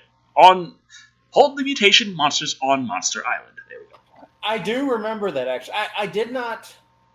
I mean, the movie was not that great. I mean, it's like a C- as a kaiju movie. It's a C- as a Godzilla movie. It ranks much lower. But I actually did like the animated show that they made. A lot of people have said that the Godzilla animated series was like really good, like the one based on the TriStar movie. Right. And the problem is, of course, I never really gave the animated series a chance because it was based on the TriStar Godzilla movie. Right. I've seen it. Like, I actually saw the animated series before I saw the movie. I saw the movie, I think, on like HBO or I rented it or something. But it wasn't out yet. It was a summer film. But I liked the animated series that came on Saturday mornings in 98, 99 because I actually thought it was pretty damn well written, It's still not Godzilla, but it's a really good monster series, a group of people who are scientists, and they deal with mutant kaiju. Yes, and not to be confused with the 70s Godzilla animated series. Yes, not that. Although I remember that. It's not great, but it's not. Yeah. It's not amazing. I mean, it's fun. It's a fun show. But also got a question from Loop321 asking if I'm going to review Double Team sometime. And I'm trying to figure out, guys, you know what Double Team is? Because I've seen things where people double team, but it's not something I'm going to be able to review. The only Double Team I know of is the Pokemon move. So no. Yes, Darth Necrosis. It is the one with Godzuki in it. Godzuki. Yes. Otherwise known as Reptilian Scrappy Doo. Godzuki. I'm getting the vacuum. Corey 2000 says Double Team with Dennis Rodman. Dennis Rodman? Wait. No, it's starting to like tick, tick, tick, tick, tick, and I'm like, wait, did the Nostalgia Critic review that at some point? I don't know. And the world's most epic Coke machine. Yeah, I think Yeah. Where they fried the Coke came from. Oh, that's where it. Oh, okay. Now I know what you're talking about. The where they basically blew up the Coke. Yeah, I know what you're talking about now. Well, they didn't blow up the Coke. They blew up everything else, and the Coke I saved know, their and- life. Right. That's The Coke machine saved them. Frying the Coke. I think it's taken this long for that to actually turn into a meme. He says in his review that he doesn't normally try to do memes on purpose, but he said he was going for a meme this time. And I think it Wait, he doesn't try to do memes on purpose? That's what he said. Okay. I'm not saying it's true. I'm just saying that's what he said during the video. But he said, but it's taken. So don't shoot the messenger here. It's taken this long for Frying the Coke to catch on. We have a question, Creepy, from Brandon Kilgore. Have either of you two seen or heard Hell Comes to Frogtown? I've heard of it. I've heard of it too. I have no idea. I'm just trying to think, what's Frogtown? Is that like a place it's like Wind of the Willows, except suddenly you have Diablo coming up out of it? Dr. Perthus asked, Creepy, have you thought of a retrospective of the real Ghostbusters? Actually, I have, yes. It would be something that I would be interested in at some point. Speaking of Ghostbusters, we do actually have 2 bits of news regarding about the Ghostbusters. So I'm actually going to pull that up right now. Let me see if I can find it. Yeah, here's the first one. Okay. So we already know about the new Ghostbusters movie that's coming out, directed by Jason Reitman. But there is another possible Ghostbusters movie that might be coming out, at least in terms of script. So Dan Aykroyd has written a Ghostbusters prequel set in the 1960s. So I think it's my turn to read. A new Ghostbusters sequel from director Jason Reitman is set in the same continuity as the original films, is already hitting theaters next summer. But if Dan Aykroyd gets his way, we're going to be seeing a lot more of the original ghost fighting team in even more films or television series. While on a vodka promotional tour... Because nothing ever suffered from oversaturation. For sure. Oh, and Night Raven, there was actually a Ghostbusters 2. I guess this will be technically a Ghostbusters 3, so yeah. And I should have got myself a whole other can of energy drink. Technically, I did get another can of energy drink, but it was for my fiancée. You think she'll mind if I steal it?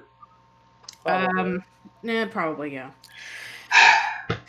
There's always other drinks. Water's always good for you. But I don't like health. Okay, fair enough.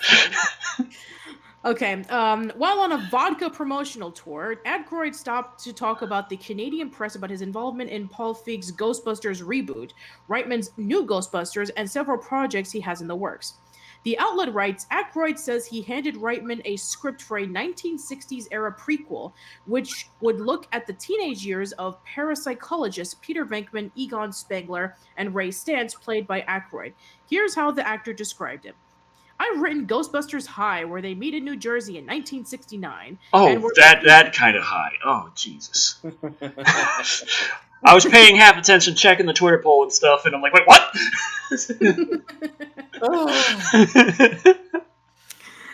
Yeah. I've reviewed too many Evil Bong movies for this shit. It turns out the ghosts never happened. It was all an illusion. They were all in the fire station the entire time, and they were just lying on the floor. That's the plot twist ending. They should have checked what was in those brownies first.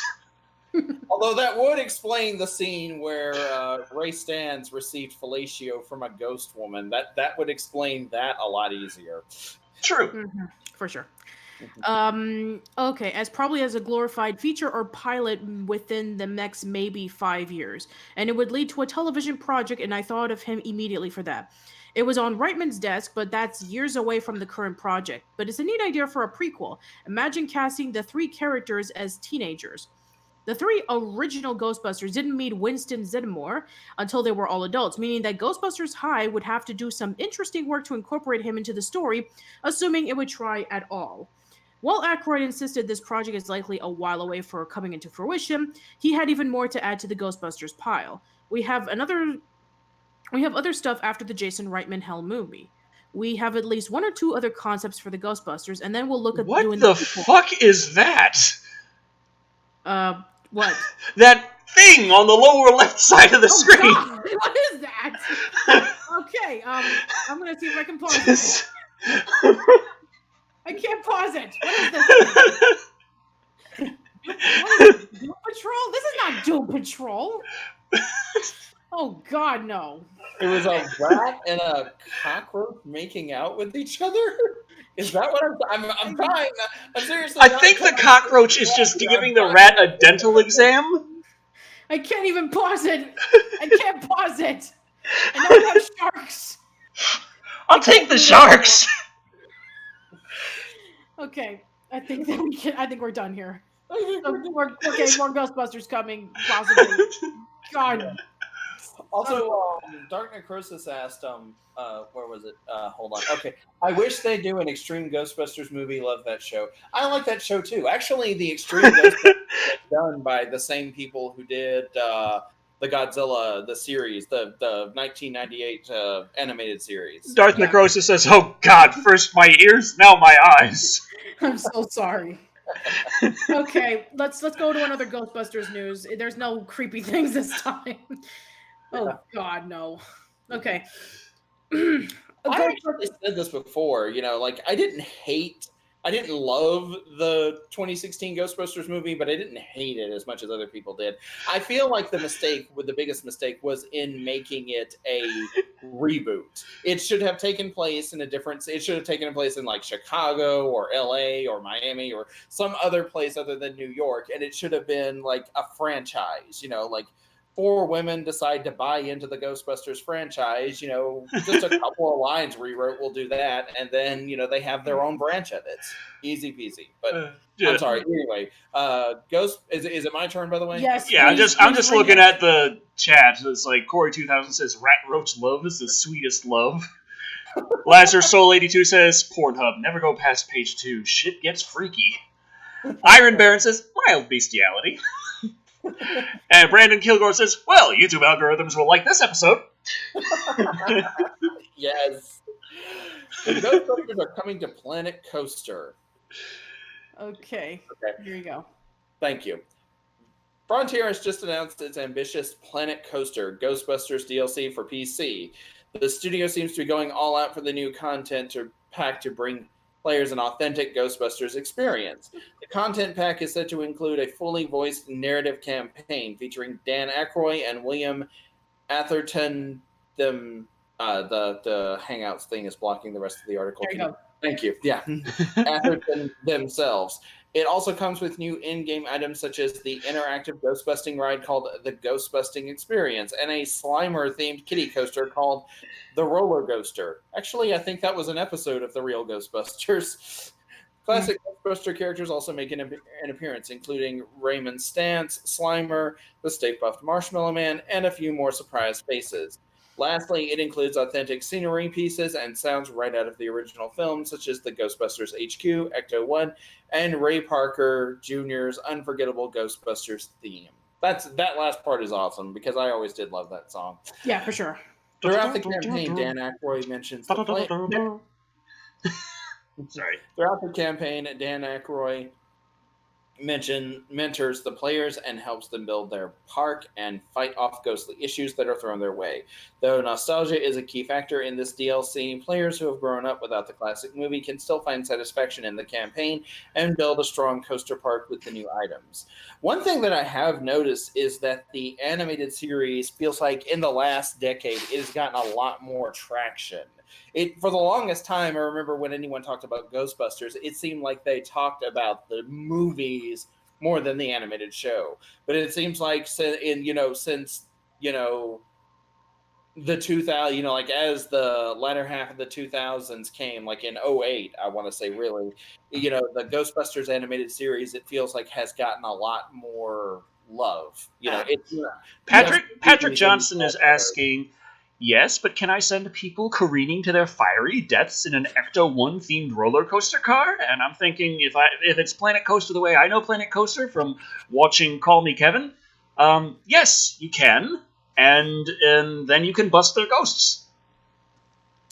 Yeah, if you want to go roller coaster tycoon where you kill everybody in a flaming fire, then absolutely, sure. Yeah, it's actually More ghosts. yeah. Also, It's actually, Brandon Kilgore asks, Stecker, would your fiance be willing to sing if they did a musical on the Halloween? And fiance doesn't really sing. Is it cerebral palsy? It's like the one thing we have is I keep telling her that if we ever do a duet, we can do Power because she can sing that part, and I can do the Kanye part, and she can do the hey. She can do that fine. It's one of those things. But then she starts punching me. So maybe don't bring that up to her. Core 2000 was asking about what about Filmation Ghostbusters? That is a different Ghostbusters. That doesn't count. Yeah. That's the whole reason why like for years as a kid, I wondered why is it called the real Ghostbusters. I found out, I think when like in the 2000s, I found out it was called that because there was another show called Ghost Peer like Space Gutbusters. Yeah, it was by Filmation and it had a monkey in it. Yeah, it was really weird. A gorilla. Yeah. Yeah, and it's actually funny that you mentioned that because I remember talking about Ghostbusters a few years ago on my podcast, and one of our colleagues, Alex the Corville, he was mentioning about how when we were talking about looking back in Ghostbusters, about how during the time of Men in Black, the animated series, that Ghostbusters was not as popular anymore, and he was saying that it was old enough to be passé, but not old enough to be retro. Mm-hmm. Right. And I think that I think that he made a really valid point in which that when you look back on something, a lot of people just call it like it's not cool anymore because it's old. But give it another 10 or 20 years and now people are going to love it for nostalgic reasons. Yeah, I'm just looking at all my little windows and stuff, and they're just not saying the right shit, and I'm like, why? But for some reason, my restream chat tells me that there's 12 people watching right now, but the YouTube dashboard says there's like over 80 people watching. So, but no, like I do remember when it seems like Ghostbusters kind of fell out of favor, and it wasn't, it wasn't super popular anymore or anything like that. And then it just, all of a sudden it was like, hey, remember Ghostbusters? That was awesome. Yes, why don't they make new Ghostbusters? And then they did, and everyone hated it before it even got out into the theater. Yeah, for sure. Mm-hmm. Oh, Living Corpse says, have you seen the Men in Black cartoon opening? Out of context, it looks like a violent anime. Yes, yeah, I have. I remember that. Yeah, I've seen it. I wasn't it animated by like what was it, like a Japanese studio or something? Yeah, it was animated, but the production company was, the people behind it, again, this traces back. It's like we're having like a 6 degrees of Kevin Bacon thing here. Godzilla, the series 1998, Extreme Ghostbusters, and Men in Black, the series, they were all like the same people worked on them. So okay, yeah, it makes a lot of sense. And right. And they were all aired on Kids WB. I want to say yes. Yeah, I'm looking it up right now. Yes, it was aired on Kids WB. Mm-hmm. Look, 5 minutes left on that Twitter poll. I'm just like waiting with bated breath, like we're gonna get the results. It's gonna be so amazing. Brenna Roberts asked, does anyone remember the Were Chicken? Actually, yes, I do. Which is that? There was an episode of The Real Ghostbusters where the Ghostbusters have to deal with a Were Chicken.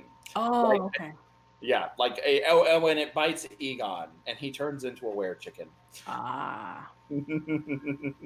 But, also, Nicole 7891 asks, hey, Creepy, were you behind the Batman Ninja review? Laugh out loud.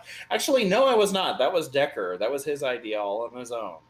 Mm-hmm. I was just, in a really bad spot. And it's like, what do I have to review next? Well, scheduled I Spit on Your Grave, too. What else do I have around here? Oh, there's this movie that the twins lent me, 6 months ago that I still haven't watched. That looks like fun. And there we have it. That's the story. It's amazing. Mm-hmm.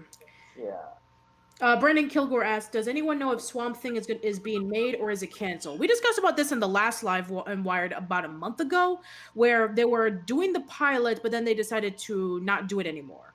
Right. Iron Baron says, Decker, you should review 976 Evil. And I have that on DVD, actually. I have 976 Evil. I never got around to reviewing it. I never thought that someone would actually request it. Yeah, that's the one with the haunted phone number, like... Haunted phone number. Haunted phone number, yes. I felt like it was probably a movie that you knew exactly what you were getting into, based entirely on the title. Yeah. Mm-hmm. Speaking of review, let's see. Here it is.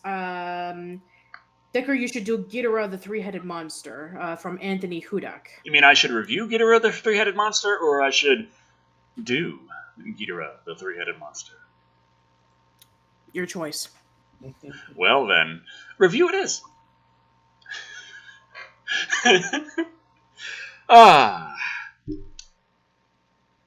Damn it, no one's given me that horrible sigh of just completely losing patience with me anymore. That's what I live for. I'm just getting looks now. I'm just getting looks. You see, now you know why Decker's comedy is scripted. This is what he's like when he's unplugged. Mm-hmm. Oh, there we go. We're going back into the title again. There Monarch says, why Decker? Sigh. There we go. Why? What next? What's next on the docket? Are we at the 5-minute mark yet? For the Twitter poll? Yeah. There's 1 minute left on it. Okay. All right, so in the meantime, let's take a look at the next thing. Let's see. This actually is interesting. I actually wanted to bring this up.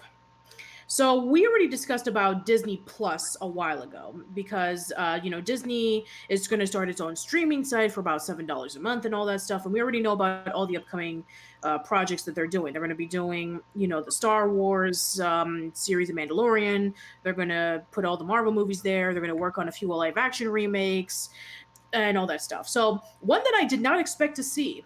So during Decker's review of True Lies of during the time of the summer of Arnold Schwarzenegger, there actually have been talks about about a series on Disney Plus that is having a series based off of True Lies, and it's going to be done by Mick G.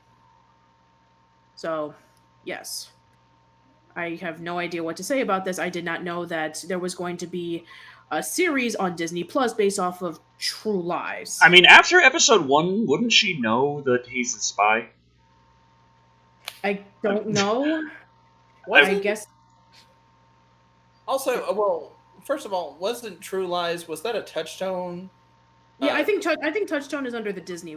It is. Touchstone was actually created because Disney had a lot of scripts that were good, they thought they could make money off of, that would make good movies, but they were not suitable for the Disney brand. So they specifically started Touchstone Pictures so that they could make films that, were produced by Disney but didn't have Disney's name on it. So they wouldn't get, like Angry Moral Guardians and family-friendly Watchdogs, coming at them for, oh no, you're making PG-13 movies!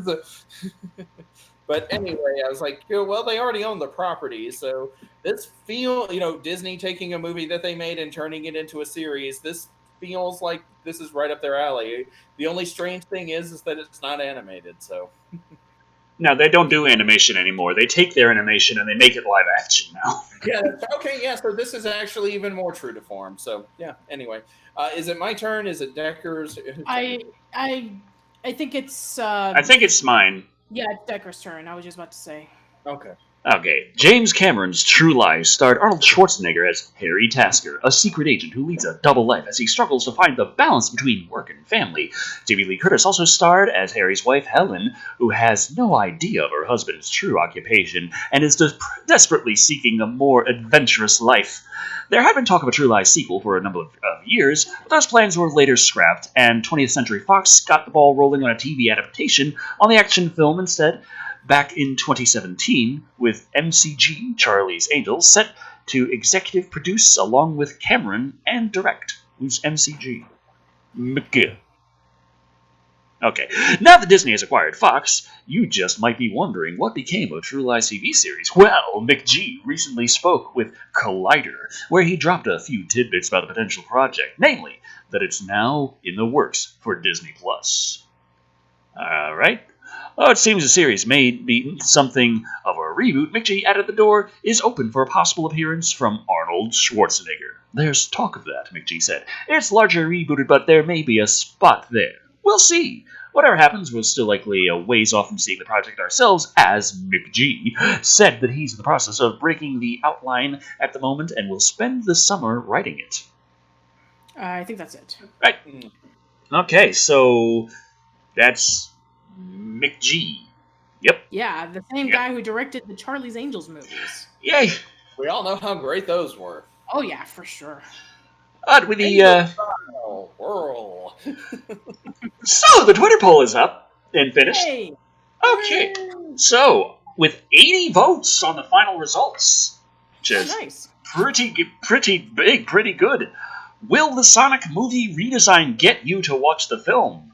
Going in order, 24% actually said that yes, the redesign of Sonic has made it so they will watch the film. 23% have said actually that they were always going to watch it anyway, so the redesign really hasn't changed that.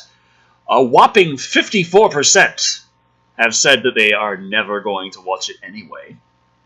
And interestingly enough, I think possibly for the first time, we have gotten no votes at all on the fourth option.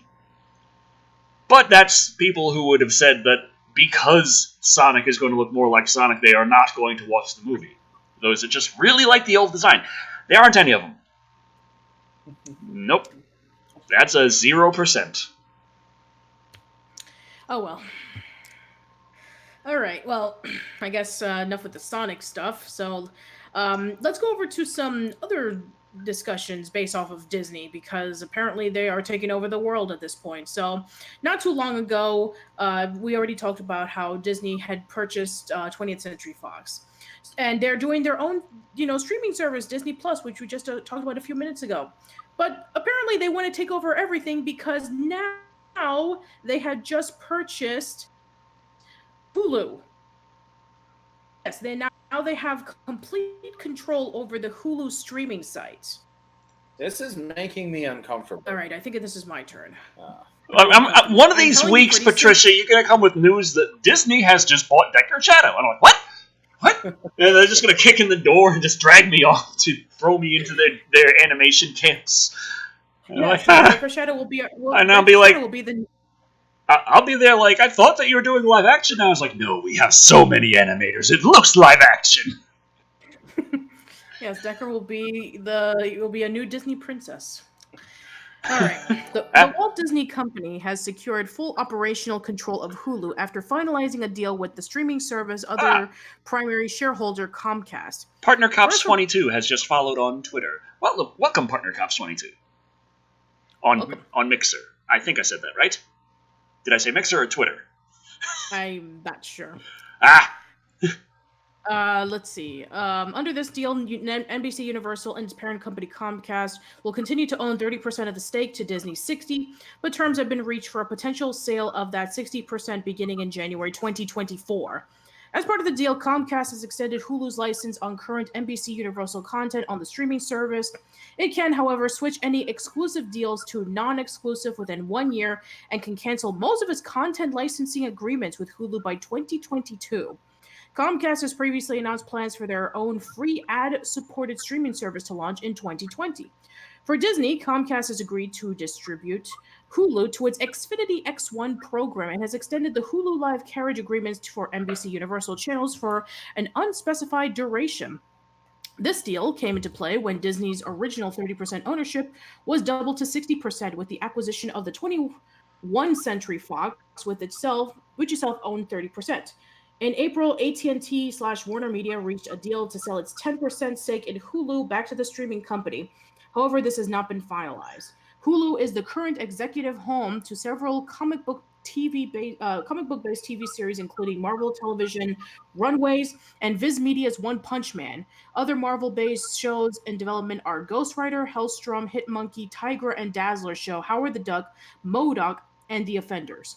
In addition to that Marvel content, Hulu is developing TV series based off of Sweet Tooth, Motor Girl, Old City Blues, and Woke. Disney's own streaming service, Disney Plus, is scheduled to launch on November 12th.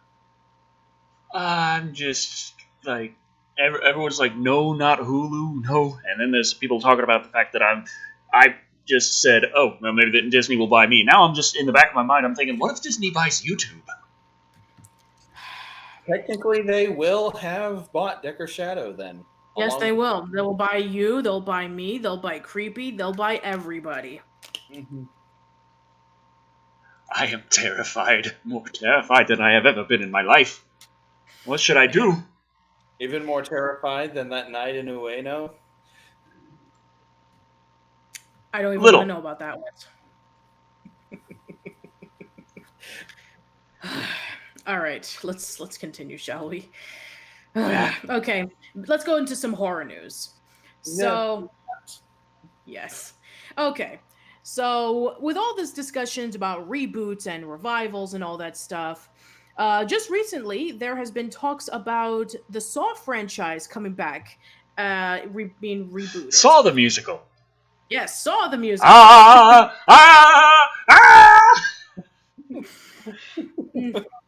If only that were true, but no. So there is one person who is who's basically helping with rebooting the Saw franchise with Lionsgate, and it is somebody that I never expected to see on the realms. So here to help reboot the Saw franchise is a blank page. Oh, there we go. Is Chris Rock. Okay. I did not see that coming. Neither did I. All right, Creepy, it's your turn. You give me the best stuff. Chris Rock and Lionsgate are collaborating on a Saw spinoff. Yes, you heard me say that. I've been a fan of Saw since the very first film in 2004, Rock said. I am excited by the opportunity to take this to a really intense and twisted new place, as opposed to all those sequels.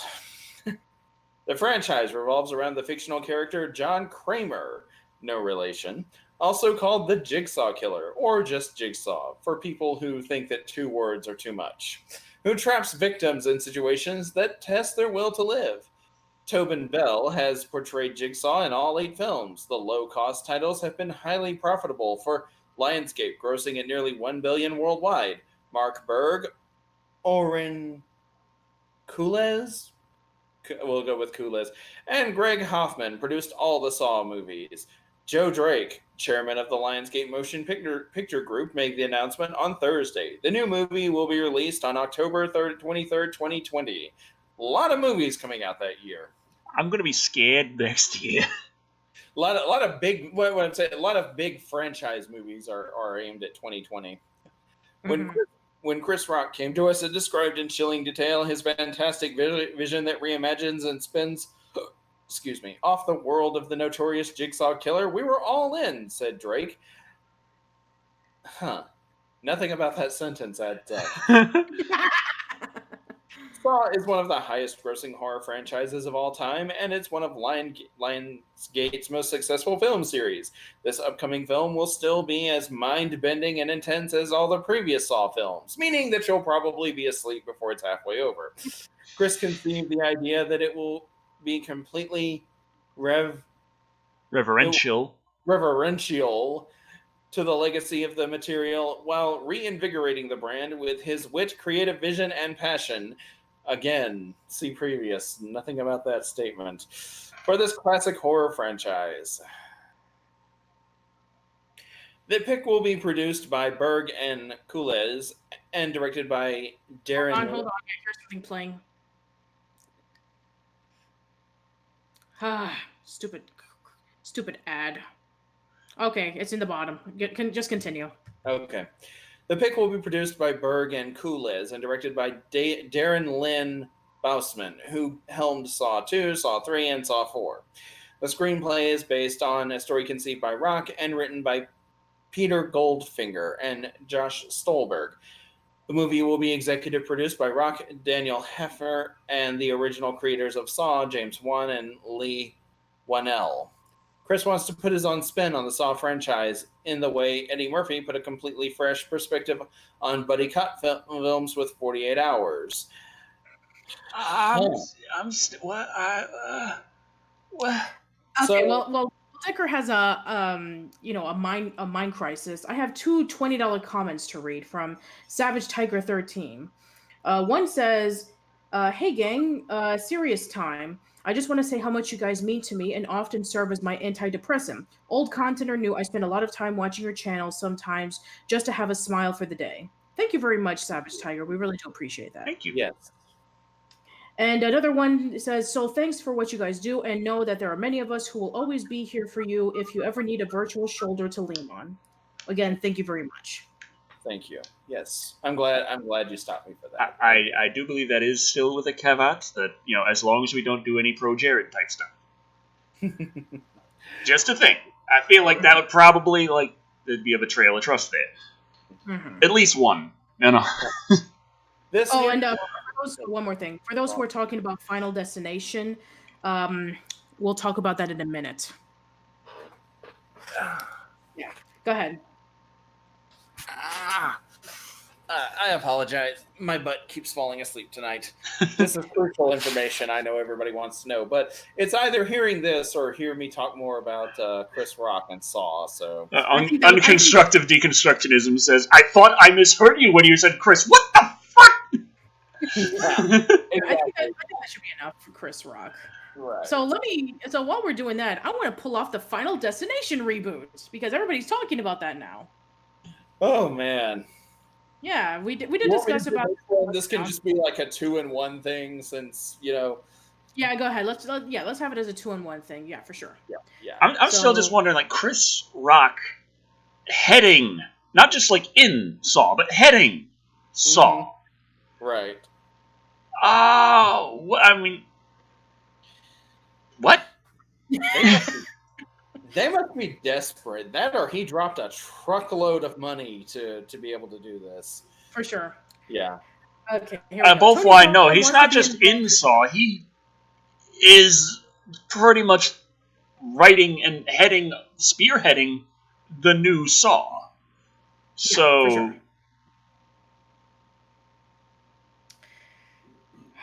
Okay, here we go. So here we go to the next one. Tony Todd wants to be involved in the Final Destination reboot. Yeah. So there you go. Also, real quick, Brandon Kilgore said his butt is trying to commit suicide hearing Chris Rock doing the movie. Back in January, THR reported that New Line Cinema had started work on a reimagining, as said with air quotes, of the Final Destination series. And while we haven't heard much news on the matter since, franchise regular Tony Todd has at least made it clear that he's game to return. In an interview with Forbes, the actor recalled how there was a push a few years ago for another installment in the popular horror series, but the campaign ultimately petered out. As far as Final Destination and its creator, Jeffrey Riddick, are concerned, whenever Jeffrey calls, because of our friendship, I have to listen. That statement doesn't give me a whole lot of hope, because that basically says, I'm obligated to listen to this person even though I hate him. Yeah. For sure. It's been 8 years since the last Final Destination. We thought we would have had one before now, and there was a tremendous amount of lobbying about 3 years ago, but we just let it go. None of this is reassuring. None of this really says, good.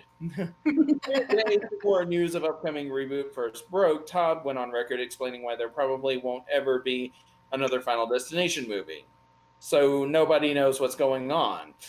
While the series has always made money, the actor argued that there are currently other horror properties out there, like the Annabelle flicks, that can yield comparable box office figures on lower budgets. So we want to make something really, really cheap and ugly to look at. We need something cheap that makes money. For sure. And Final Destination has marquee value, so that means that no matter how horrible it is, you're going to go watch it. Eventually, evidently, Todd spoke too soon, or he's not involved in it. But while the star is happy to reprise his role as creepy coroner William Bloodworth, he also told Forbes that he's interested in helping filmmakers tell stories that aren't based on pre-existing properties. However, as things do in Hollywood, people often go back to the tried and the true. It's something of a double-edged sword. Yes, I would like to be involved in something that would hopefully be a blockbuster, but I'm interested in seeing new filmmakers tell new stories and be able to help them do that. So he's excited for this, and he doesn't want to do it at the same time. Am I the one who, yeah, I mean, that's basically, sum it up, that's what he just said. This is really, really getting my blood pumping, and I want nothing to do with it. Yeah. Incidentally, another horror reboot where Todd's involvement is still up in the air is the upcoming Candyman film. Yeah. I'm hearing like nobody wants this guy anywhere near their property anymore. As it stands, we wouldn't bet on the star reprising his role as the title character of the series, but either way, Todd has expressed his confidence in the project, not least because us and Get Out helmsman Jordan Peele, is producing. The next Final Destination, meanwhile, is being written by Patrick Melton and Marcus Dunstan, whose previous credits include several of the Saw sequels and 2012's Piranha 3DD. Clearly, New Line isn't aiming for a real critic pleaser, but it's likely that the reboot will find its audience regardless. I had this conversation with someone many, many years ago. This was like back college age, basically. But one thing that we both talked about, and one thing that we agreed on was Final Destination works as long as it's only one movie. You know, when you take Final Destination and you turn it into a franchise, it immediately becomes derivative because you know everything about the movie already. A group of people, like someone has a premonition, they don't die when they're scheduled to die. It causes like extra paperwork for Death, so Death gets really pissy and decides to assassinate a bunch of teenagers in like really unnecessarily elaborate ways, and it's like this just sets up a bunch of Rube Goldbergs of death. Yeah, basically. I mean, on paper, this is a good. You can see why this became a franchise. On paper, this sounds like a very simple premise, but one that can be very interesting and creative. The problem is, though, once you've seen one movie, you've seen every movie. You pretty much have every single movie, just repackaged over and over again. One time it's a plane crash, like the kid has some kind of epileptic fit, and during that he has a vision of the plane crashing, and they all get thrown off because of his antics, and then the plane crashes and they don't die, so now death is coming for them. Then it's I think it was a car crash on a highway, the girl had a premonition and she makes a friend pull over, and by doing that they don't die when there's this big crash on the interstate, and so on and so on and so on. It's pretty much a paint by numbers plot. Mm-hmm. You can tick off every single thing one after the other, and you've got your whole movie. It's just slight variations on the same thing over and over again. So You've seen one movie, you've seen them all. We got Teddy Rupskins in the chat.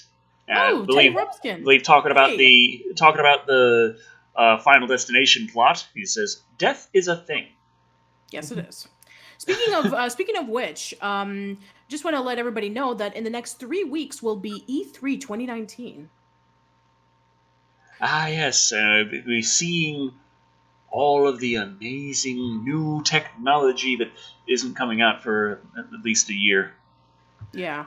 I can remember when E3 was like almost like a Mecca pilgrimage for people. Like, people would go to E3 desperately trying, like just going to the town where it would be in. They would go and they would wait outside in the hopes that they could like be lucky enough to get in or sneak in or something, because for the longest time, E3 to get in, you had to be either from a gaming company or you had to be a member of the press. You weren't allowed in unless you were those two things. And then I think they started selling like a handful of, like, they would sell like a very small handful of tickets to the general public too. And then finally they just realized, we can make a ton more money if we just open this up to everybody. And they were like, fuck it, let's just sell tickets from now on. Yeah, but now there's no booth beds.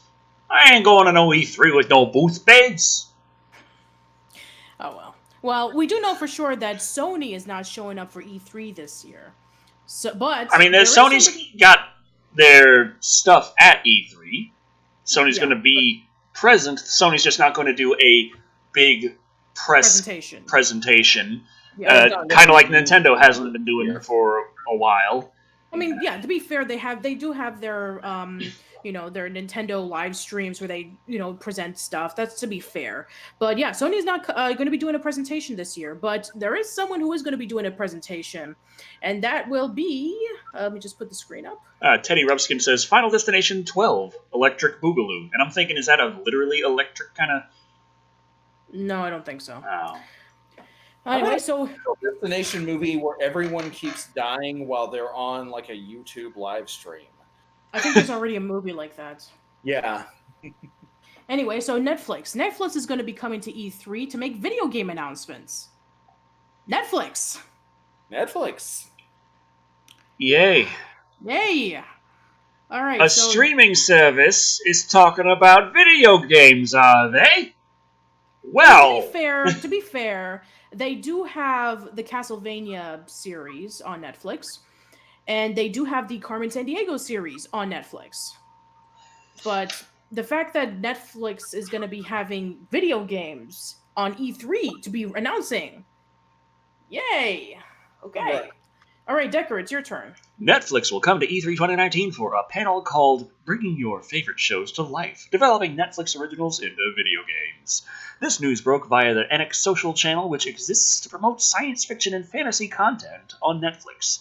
The NX and E3 channels held a blatantly PR back-and-forth discussion about the upcoming expo on Twitter, with NX asking if they could get a panel at the show to show off some games.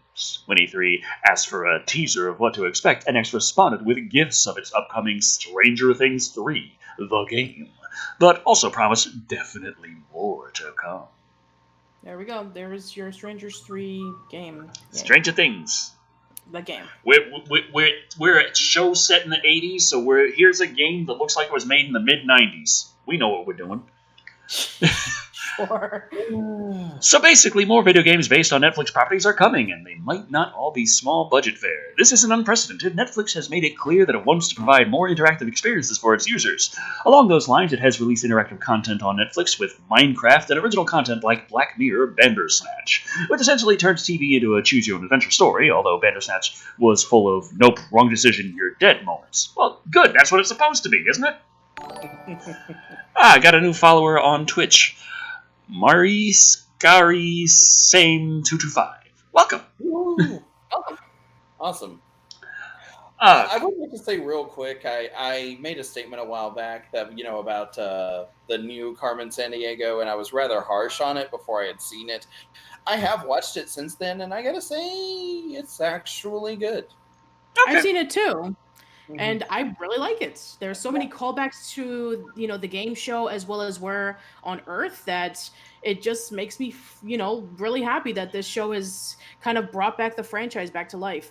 Yeah. I remember something that our friend James from Manic Expression said a few years ago when, before Star Trek 2009 with J.J. Abrams, Star Trek was more or less a dead franchise living on perpetual past, and sadly the same thing was for Carmen Sandiego.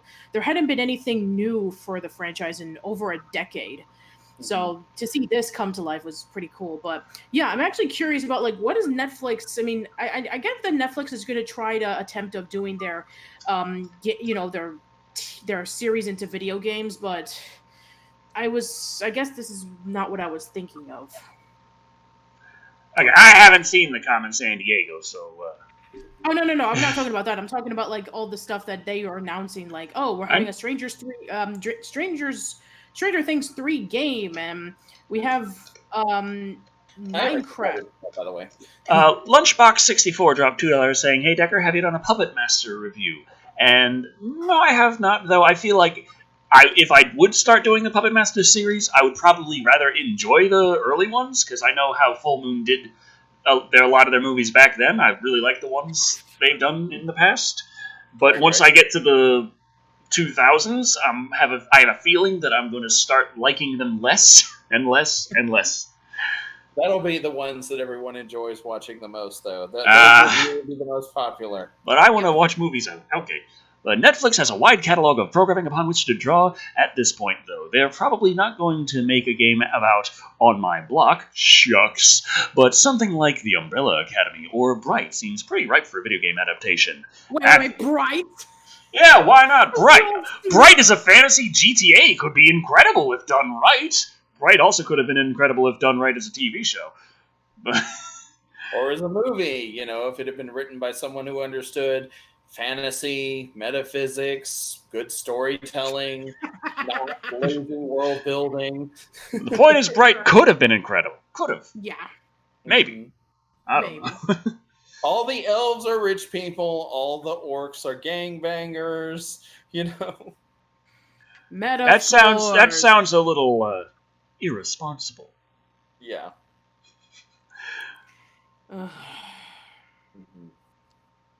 Okay, I don't think there's not much to say here on the subject.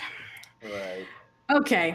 Let's see. So if there's anything Netflix else. at E3, I'm personally thinking that it seems very similar to Google Stadia, like Walmart's streaming service that they're also working on. Netflix already is streaming. I'm wondering if they're going to say, by the way, you can get streamed games. And it's also not going to work right. It's not going to be just right. Nice. It's funny because it's like the industry keeps trying to move in this direction. All digital, all just streaming your games to the box from the cloud. But things don't really work that way. It doesn't matter how much you try to push something. If it's ready, it will work. No big businesses really, when the internet was first really kind of breaking out, most real big businesses at the time were like, fuck this internet thing, it's pointless, it's just a little fad, it's not going to go anywhere. And they were left in the dust, and there was the big .com just boom, and then bubble burst.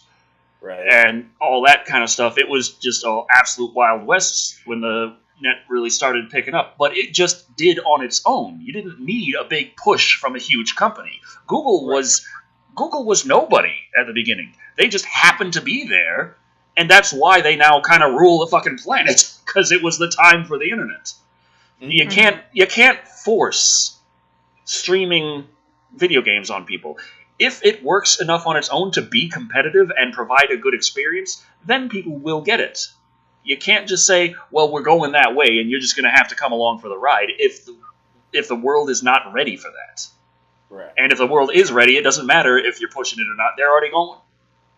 Yeah. All right. Let's go back into the world of Sonic. I know that we did discuss about... I know. Don't worry. This is somewhat decent news. We're going to be discussing about Sonic SatAM. So the series does have a huge cult following. Yeah. Many people consider it to be the best animated adaptation of Sonic the Hedgehog, but sadly, the show was canceled after season 2 with a cliffhanger. So right now on this particular discussion of Sonic SatAM, there are a group of Sonic SatAM fans who are thinking about starting a crowdfunding campaign to have season 3 produced. It's my turn to read. A group of passionate art and animation professionals have launched a Patreon campaign to try and telling one of the greatest Sonic stories never told, that of Sonic the Hedgehog Saturday AM or SatAM Long Lost Third Season. The project has been led by long-standing community group FUS, or Fans United for SatAM, who have been supporting the DiC produced 1990s cartoon show since the year 2000. The crowdfunding campaign aims to provide the funds to realize the dream of producing the third season of SatAM, a story arc that was never explored by the original animation studio as the Sonic show was canceled in favor of the Power Rangers' then growing popularity. At the end of the second and final season of SatAM, including a cliffhanger alluding to the reign of the villain Naugus, it's a long season. Oh, sorry, Darth Necrosis said, for a second I thought that said dedicated Satan fans. The way Sonic's been going, I wouldn't be surprised. Anyway, so it's also a story that the late Ben Hurst, the original story writer, attempted to make a reality several times over the last 20 years. The FUS team hopes to create a new animation that will honor the direction that Hurst originally intended for the season. As you may know, producing an animated show is a costly affair that requires months of constant labor and attention, the show's Patreon page writes. The quality is that we're promising is more than what you see on YouTube, as we're treating this as a big budget television series that you see on Cartoon Network or Netflix. That means fluid animation, detailed backgrounds, professional voice acting, and a sweeping musical score. At the moment, progress is moving at a brisk pace, with pre-production on the proposed first episode nearly complete and the original composer of the 90s SatAM show on board to create music for the project. Various pledge tiers offer rewards such as sneak peeks of storyboards, episode credits, personalized thank you, animated videos, and even original character insertions because, Sonic OC do not steal. Pitch trailer. Oh, God. Uh, No, everything was sounding so nice up until then. A pitch trailer has also been posted to promote the Patreon, as you can see above. It's worth noting that the video does not represent the final quality of the animation or cast, but what you've seen already is on its way to something great. I'm actually curious about seeing this. I want to see if the Patreon is still up there. Hold on. Okay, it's still up. So it hasn't crashed or saying, canceled because of distribution rights or something.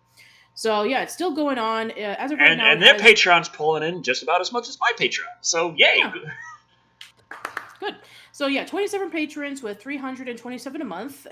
Their tiers include early access to new preview material, behind the scenes material such as storyboards and model sheets, producers credit, preview clips, thank you voice recording from Sonic and Sally, OC, yes, and all the other previous tiers. So yeah, if you are interested in seeing Sonic SatAM Season 3 come to life, then go check it out.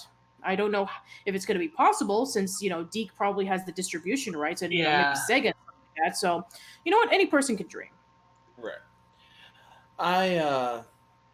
What was her name? Dulcie? The dragon. Yeah, I think so.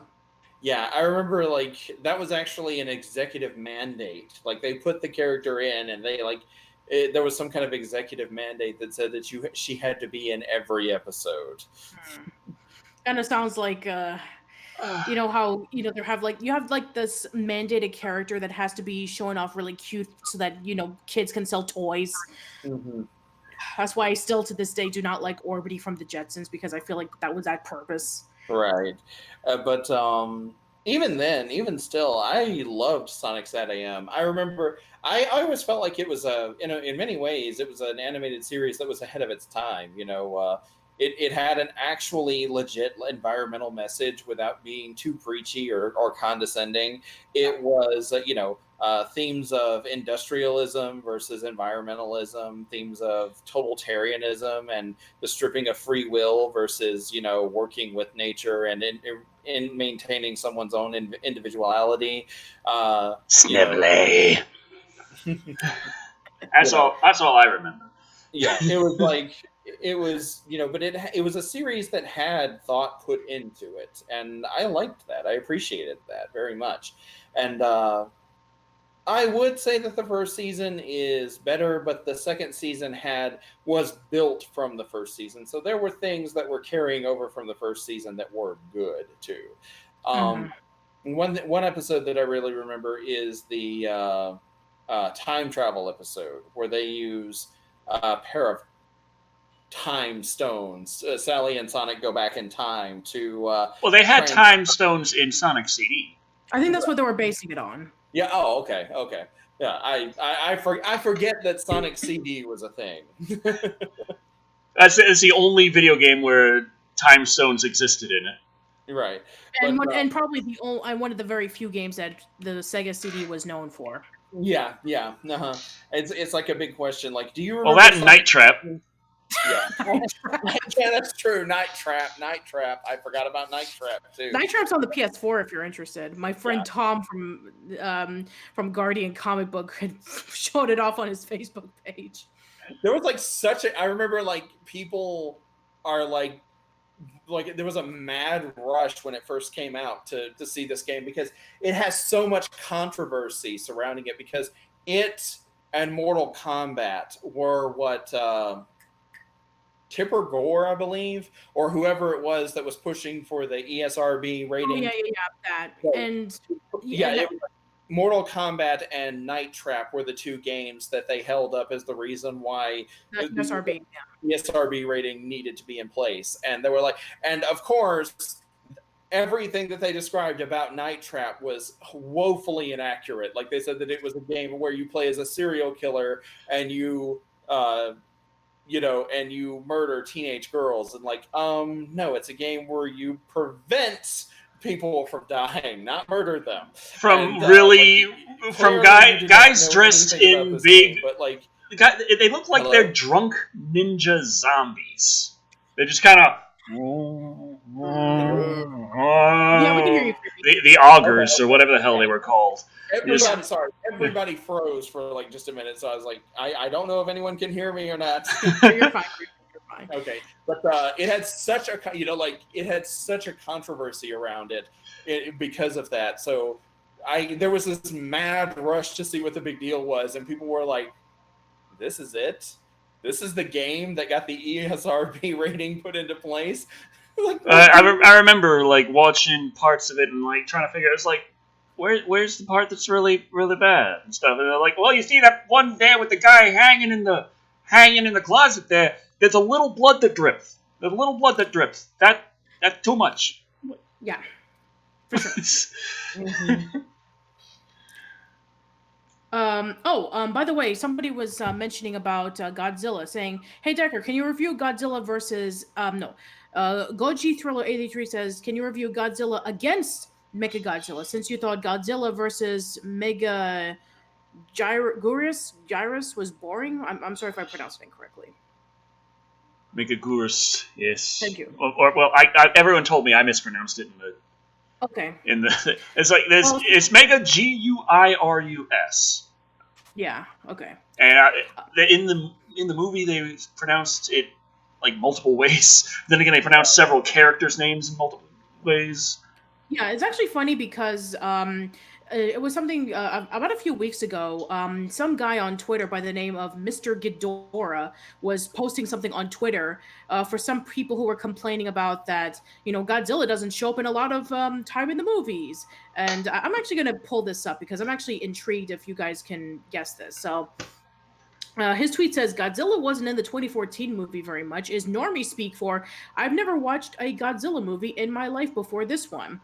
So he actually pulled up all 31 of the Godzilla movies, and he actually timed every single time that Godzilla would show up, and he ranked it from the most amount of time Godzilla was shown from the least amount of times. Interestingly enough, Final Wars does not come in at number 1. No, it doesn't at all. So I'm actually going to pull up this tweet right now, and but right before I do, I want to, without even looking at the tweet for all of our people in the chat, right? Which movie has Godzilla in the longest, and which do you think Godzilla is in the shortest? Without even looking at the tweet, just your guess as Godzilla fans. Which was he in the longest, and which was he in the shortest? So Creepy, did you see the tweet by the way? No, I did not. Okay, so why don't you make a guess? Well, the film that comes to mind is the 1998 American Godzilla, but I don't know. Even then, I'm kind of skeptical about my own answer. But part of the reason why this is really kind of hard for me is because I am actually one of the people who think that less is more when it comes to kaiju films. What they call the Godzilla threshold. It's the buildup.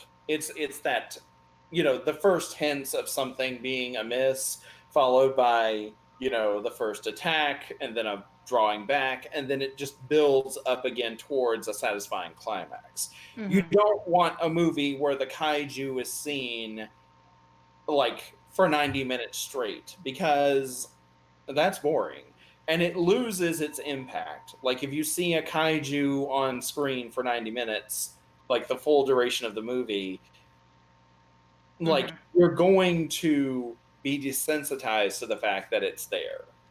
Living Corpse said, Godzilla fan here, 2014's problem wasn't the time Godzilla had, it's what it did or didn't do with the time and the lackluster not characters the humans are.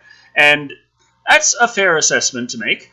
Just, that's generally not what a lot of people, especially professional reviewers and such, professional film critics, were saying when it came out. The ones that really weren't familiar with Godzilla, they were saying, yeah, it was nice, except there's no Godzilla in it, because there's not that much screen time with Godzilla. That was a very common complaint for the movie, which really, logically speaking, paired up with like every other Godzilla movie ever made, it really doesn't hold up. Sure. So yeah, it's not saying that Godzilla 2014 is a perfect Godzilla movie, or is perfectly fine, or that he didn't spend a lot of time doing stuff other than what, actually being active. And that the human characters are perfectly okay is not saying any of that, just saying that a lot of the people who said that it's a fine movie, except there's hardly any Godzilla in it, that complaint really didn't hold water. Yeah. Let's see, we got Darth Necrosis says, Destroy All Monsters is the longest, and the shortest is Godzilla's Revenge. Doomsday Kingdom fan community says Godzilla 2000. I don't know whether it's for the longest or for the shortest, but I can assume it's for the longest. The Nesting 100 says Godzilla 54 and Godzilla's Revenge. Eddie Horta says, I feel like Son of Godzilla or Godzilla versus the Sea Creature. I don't know for longest or shortest, but longest TriStar, shortest is Godzilla versus Mothra versus Godzilla. I have to remember that there is a difference between the two. God's Ultron 1313 on Twitch says, I think the shortest is Godzilla Final Wars, the most is Godzilla Tokyo SOS. Oh, okay. All right, let me see. Okay, Vincent Von Holt says, shortest is the 90s Godzilla movie. He wasn't even in it, LMAO.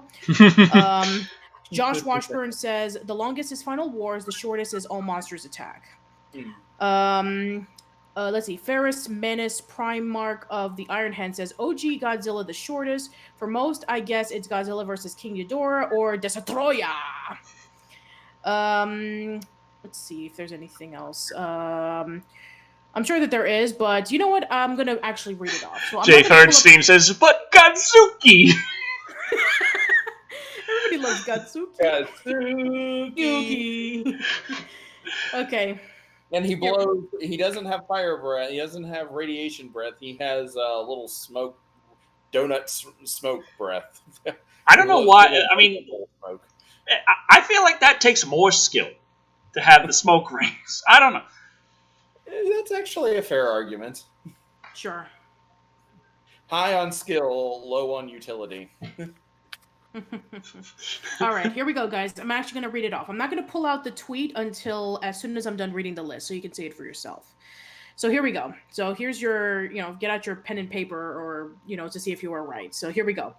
Number 31 as the shortest of the Godzilla screen time at a total of 5 minutes and 43 seconds is Invasion of the Astro Monster, or as some people may know it as Godzilla versus Monster Zero. Is that like a cameo appearance? Yes, that's why it's the shortest. Yep. Because it has other Godzilla, nemesis such as Rodan and I think others, so that's why it's the shortest. Yeah. And Ghidorah.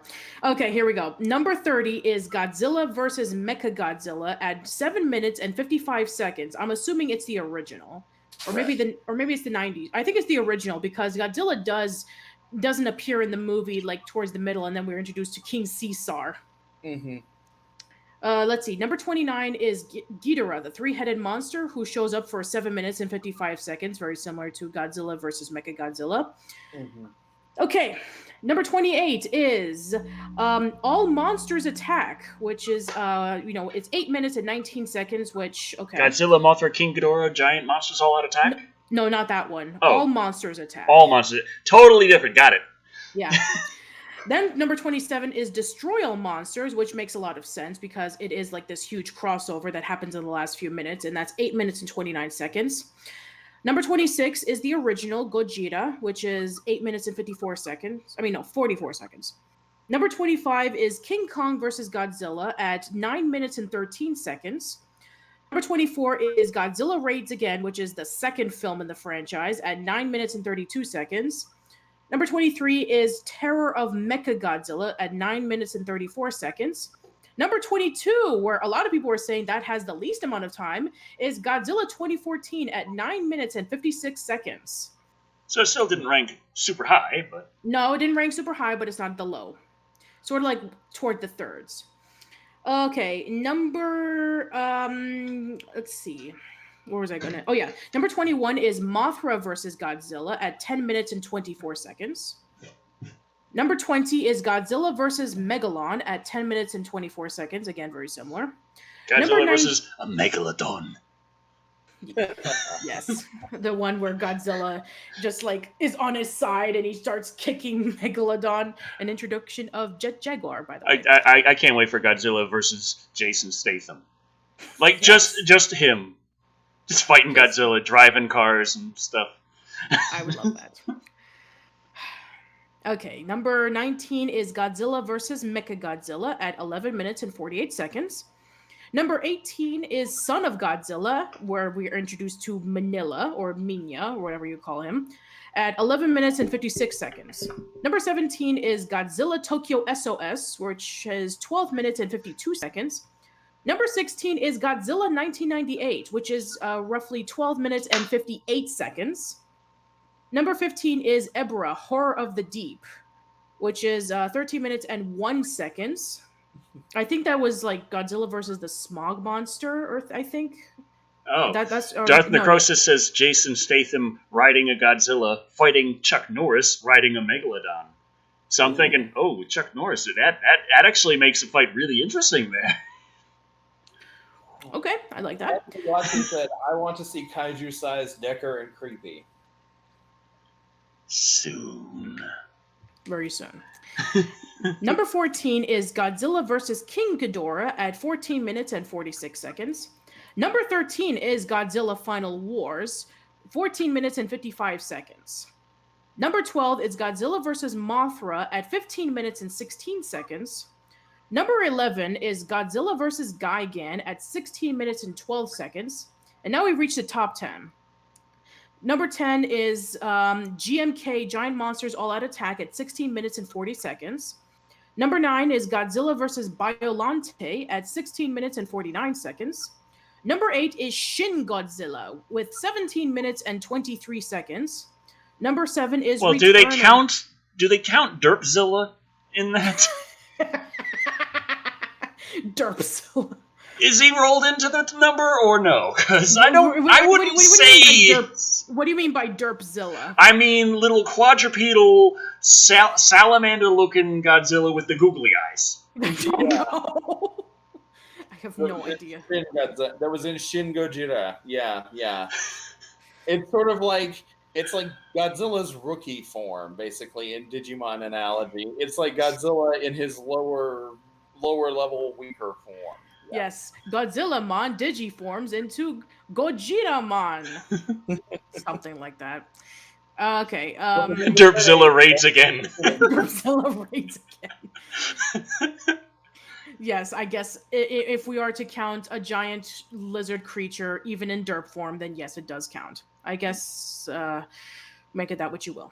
Number 6 is Godzilla versus Space Godzilla at 19 minutes and 38 seconds. Number 5 is Godzilla versus Megagyrus. I don't know. Please help me. The last Godzilla movie I reviewed. The last Godzilla movie that Decker reviewed. 20 minutes and 8 seconds. The one where they shove a black hole up his butt. That's the one. Okay, number 4, Godzilla versus Destroyer at 20 minutes and 9 seconds. So 1 second bigger than Gyrus. I don't know. There you go. The movie where Godzilla dies. Okay. And then Number he 3 comes back after the credits anyway, because of course he does. Sure. Why not? Why not? Okay. Oh, I got that. Okay, I got Ebra confused with Hedorah, so I'm sorry. Godzilla versus Hedorah is number 3 with 20 minutes and 33 seconds. The Save the Earth movie that came out around the 70s. And then number 2 is Godzilla 2000 with 22 minutes and 28 seconds. And finally, number 1 is Godzilla versus Mechagodzilla 2 at 26 minutes and 56 seconds. I believe that was... So there were several who got that one right. Okay, well, I'm actually going to show off the list. So I'm just going to pull that up right now for those who are interested in seeing it. So yeah, this comes from a guy on Twitter by the name of Mr. Ghidorah, and this is the list right here where he lists all the times of the movie. So if you're interested in retweeting it or sharing it, then there you go for all of you Godzilla fans. So the next time anybody is asking about, oh, which movie has the least amount of time of Godzilla, then you'll know. You'll know it is Monster Zero that has the least amount of time, and the one that has the most amount of time as of the release of this episode of Live and Wired is Godzilla versus Mechagodzilla 2. So there you go. And knowing is half the battle. G.I. Joe. All right. Oh, Android 21 Lawless is Godzilla versus Gamera versus Mothra. I would love to see that. And we need to mix in King Kong in there as well. Oh, Kong versus Godzilla. That's going to be... Let's just have a Super Smash Brothers game, but every kaiju ever. I'm pretty sure that those exist already, actually. Well, then let's import a few. All right. Let's see. We're almost reaching towards 9:30, so about 30 minutes into the show. So 2 hours and 30 minutes into the show. Yeah. Well, yeah. So let's talk about So let's just talk about a couple of things right before we go into our YouTube news, which we always have to round out with some terrible YouTube news. Now there is one other thing besides the YouTube news that is also referenced in the title card, so maybe I could just. Yes. Let's everyone's favorite console. Yes, the everybody's favorite console, the one that sold millions, the one that was under every kid's Christmas tree. I can't put that in a serious face. The OUYA. It is funny to remember that there was actually a point in time where people were hyped about this thing. Yeah, for sure. Yes, but the OUYA will be no more coming next month. Literally, we're on the 25th of May, and on the 25th of June, the OUYA will be no more. Countdown is last 30 days. I'm looking at this thing, and I'm thinking, it's like someone tried to build a GameCube and then got bored halfway.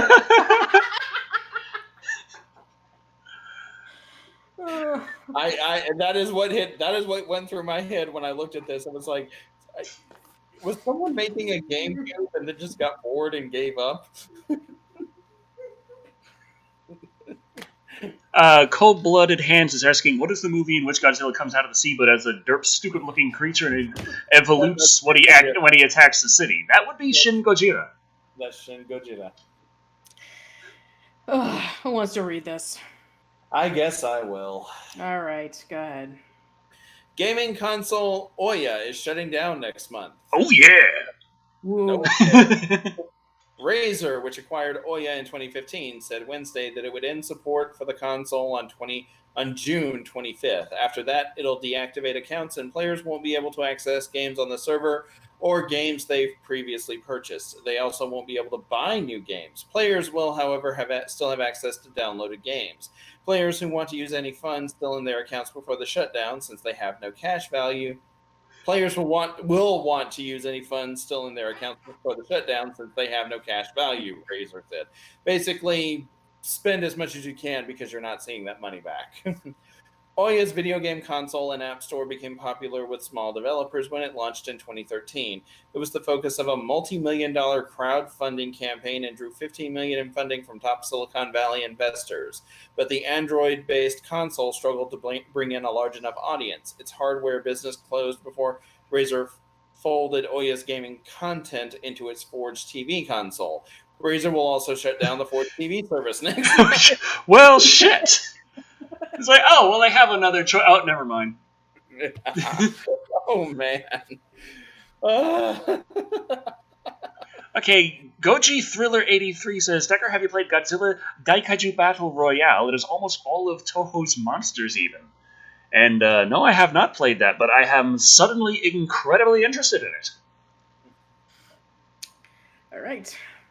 Okay, so that is the last bit of our Unplugged news. So let's go over to some trailers that have been popping up lately in terms of stuff that is going to be coming up on Netflix and as well as some other stuff. But before we do, I want to talk about this particular horror dinosaur film that apparently has become a new cult hit sensation. It's called The Velocipastor, which... Ah, yes. So, That's got some interesting little trailers associated with it. Yeah.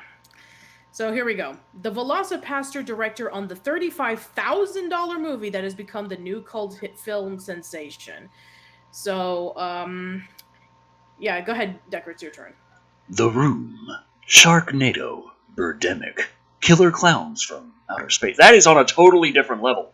I was going to say, how dare they pair that film? Okay, the list goes on and on. Every now and again, a B-movie comes along that becomes its own pop culture moment. Yeah, but The Room, Sharknado, and Birdemic aren't B. They're like, why? They're way down there. Killer Clowns from Outer Space, B-movie. Great B-movie, love it. Mm-hmm. It's Room, Sharknado, Birdemic, you can like them. They are fine. But they are not in the same quality level as Killer Clowns from Outer Space. Oh, anyway. It's about a priest who travels to China after his parents die, and while there, he gains the power to turn into a dinosaur. Rather than being repulsed by his newfound ability, he embraces it, and is persuaded to use his skills to fight crime. The Velocipastor trailer has racked up hundreds of thousands of views in just a few weeks and generated must-see cult status at film festivals. Screenings have been selling out even before they've been widely promoted.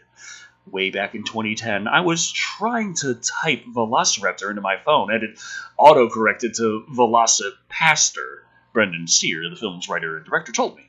I was in film school at the time, and the School of Visual Arts in Manhattan, and I was like, sounds like a movie to me.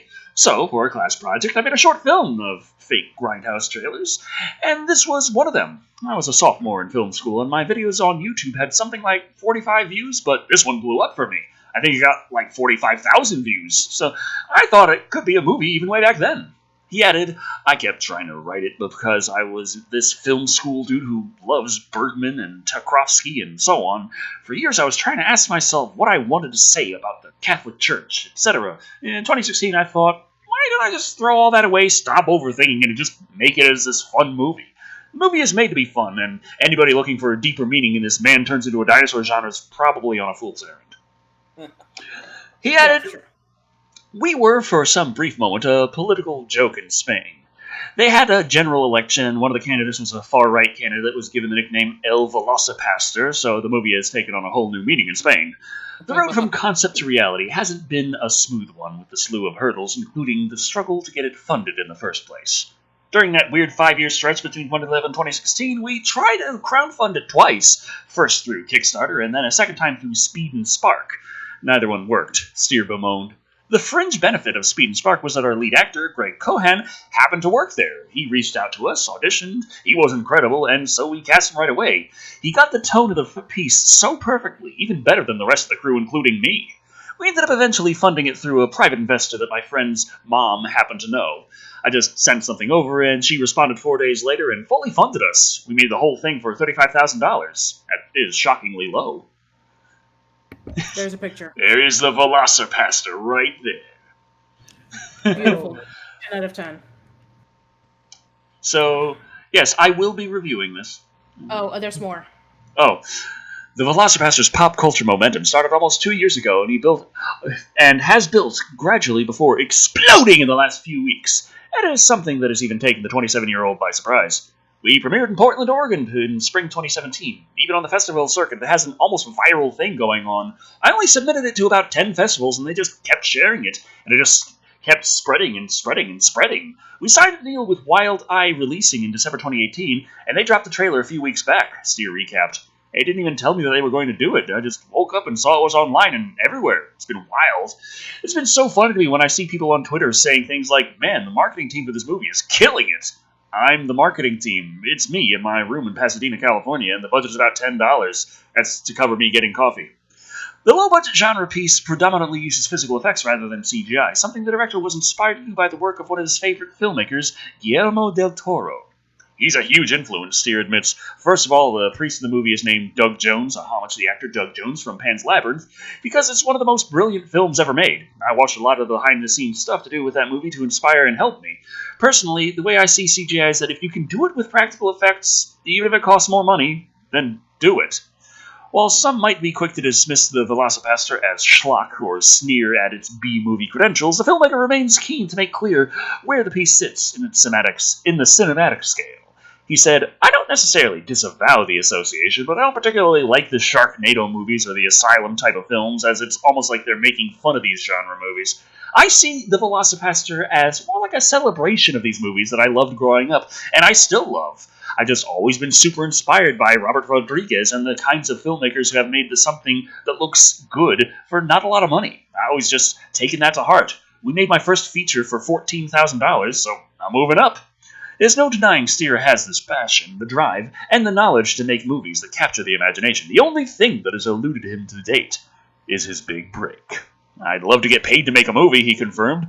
On budgets as low as I haven't even paid myself. I've taken the time off work so I could do it. I would love to have that higher budget so I can pay the talented people I work with, including myself, what they deserve instead of calling in favors. He concludes, I'm unemployed right now. I got back to Los Angeles in February. I just got a car. The Velocipastor all blowing up. It's incredible, but I haven't seen any money from it yet. I was talking to my mom on the phone, and I was like, this is weird. I'm influencing European politics, but I can't afford a Subway sandwich right now.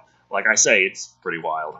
The Velocipastor will be released on DVD and streaming in North America on August 13th, 2019. But yeah, only a few more months to go. And I will be reviewing it. Yeah, that'll probably be a good one for Dino-cember. Oh, yes. All right, so let's take a look at some of the other trailers that I recently just found out about just a few hours ago. So one of them is, another thing that Decker has been covering a lot on this show, clowns. We have a horror clown film known as Clown Motel. So I'm just going to pull that up for just a second. And if you're interested, we have a trailer in the bottom of the article. So it's my turn. Excuse me. Located in Tonopah, Nevada, the Clown Motel was named the scariest motel in America by road trippers, and it's not hard to see why. The clown-themed motel features an office jam-packed with creepy clown dolls, and the whole place is pure nightmare fuel for anyone with a fear of grease paint, red noses, and unnerving happy faces. Our kind of place, really. We're not sure why this took so long, but the Clown Motel has finally spawned a horror movie with the upcoming, Clown Motel, which stars horror vets Tony Moran and Ari Lehman. Oh, it's Moran. Moran. Oh, they hate me. They hate me. Okay. Those names should sound familiar because Moran played Michael Myers unmasked in the original Halloween, while Lehman was young Jason in the original Friday the 13th. Clown Motel follows a group of ghost hunters returning home from Las Vegas.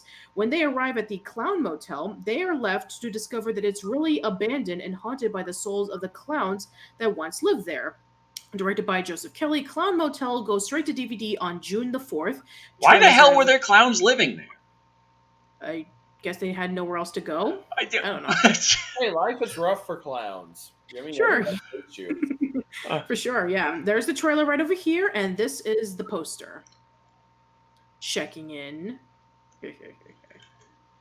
So yeah, there you go. Martin Kleba is also in this film. I'm not sure who that is, but I'm sure that's another horror vet. So there you go. Okay, so that's it for Clown Oh! Motel. Tiny X Kayla on DLive just donated 1 diamond. Thank you very much.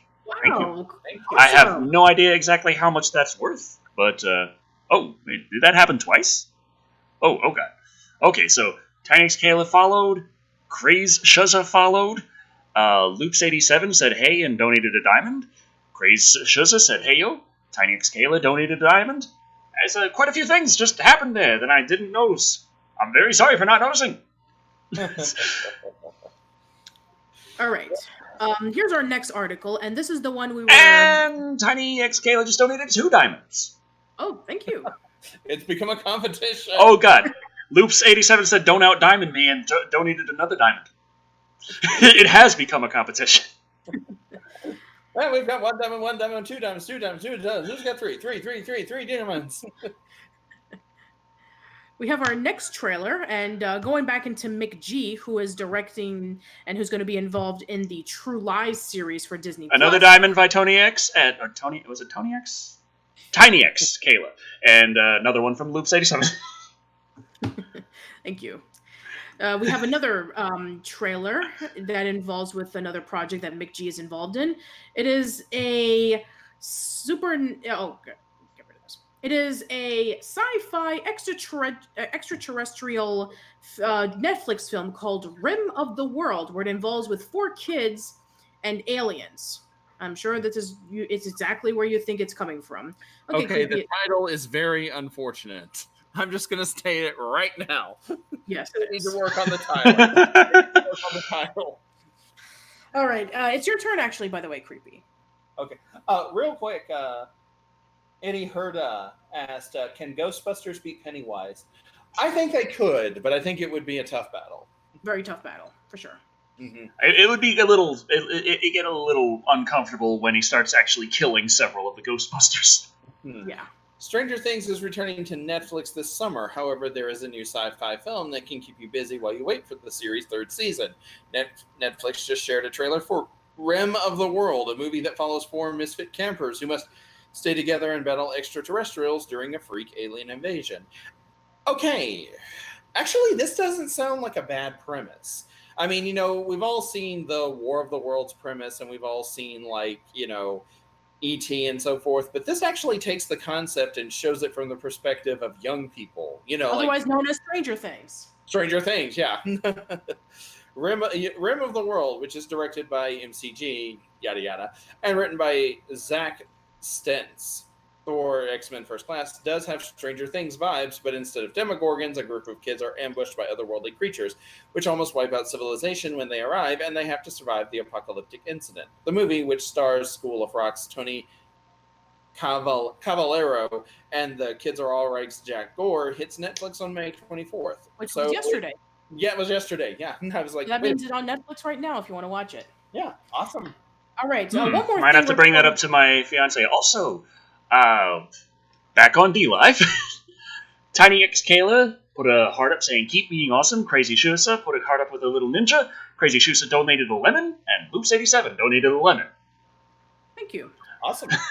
All right, so one more thing right before we go over to YouTube news, and it's about time that we finally go back into the Alien franchise. So now we can finally go over to Ridley Scott's idea of evolving the Alien saga. So, okay, Decker, it's your turn. Yay. As we all know by now, Disney recently acquired Fox, including Aliens, the Alien series. While most of us have been scared that Disney would let the franchise fall by the wayside, today we have word via Ridley Scott himself that there are discussions for future installments in the works. Scott says, "You get to the point when you say, okay, it's dead in the water. I think Aliens vs. Predator was a daft idea, and I'm not sure it did very well or not.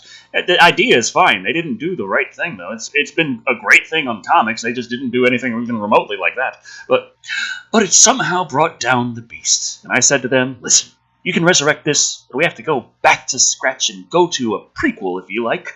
So we go to Prometheus, which was not bad, actually." Okay, it is Ridley Scott talking. But there's no alien in it, except the baby at the end that showed itself the possibility. I mean, it had the silhouette of an alien, right?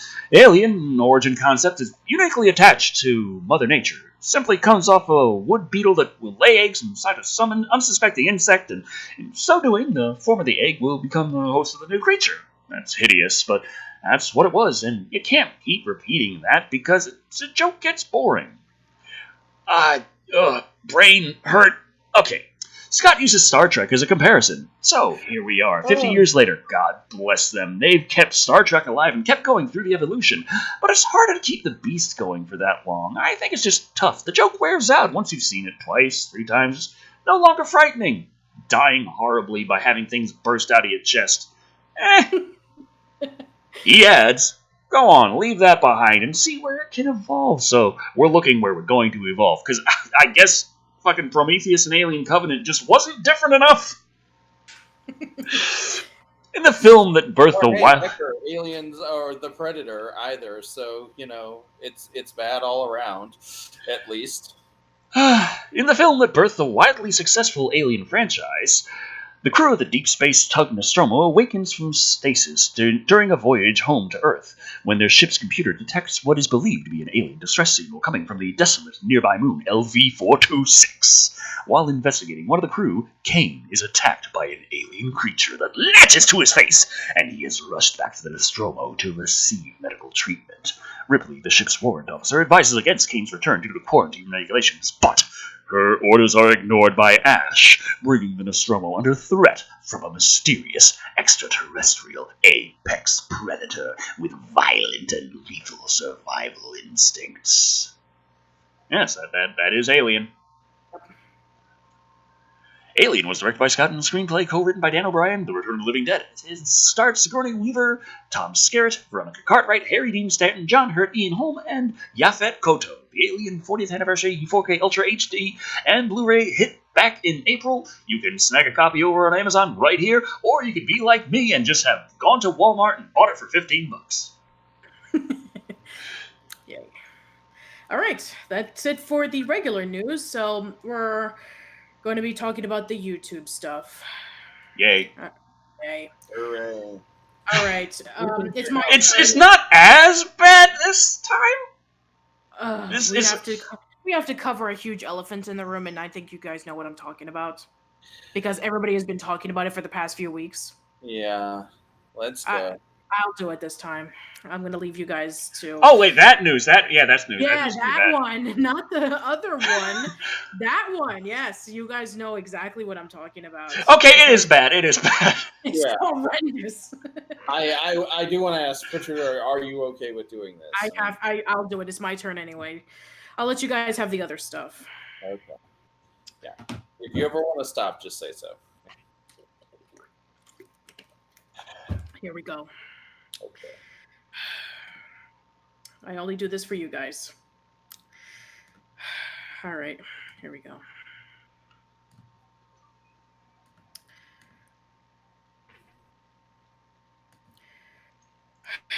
Yep, we're finally going to be talking about the Pro Jared incident. Oh, we're getting some Fifth Avenue ads. Right. Can we do something like that? Those targeted ads. Okay, I can't help it. Hey, are you interested in infidelity?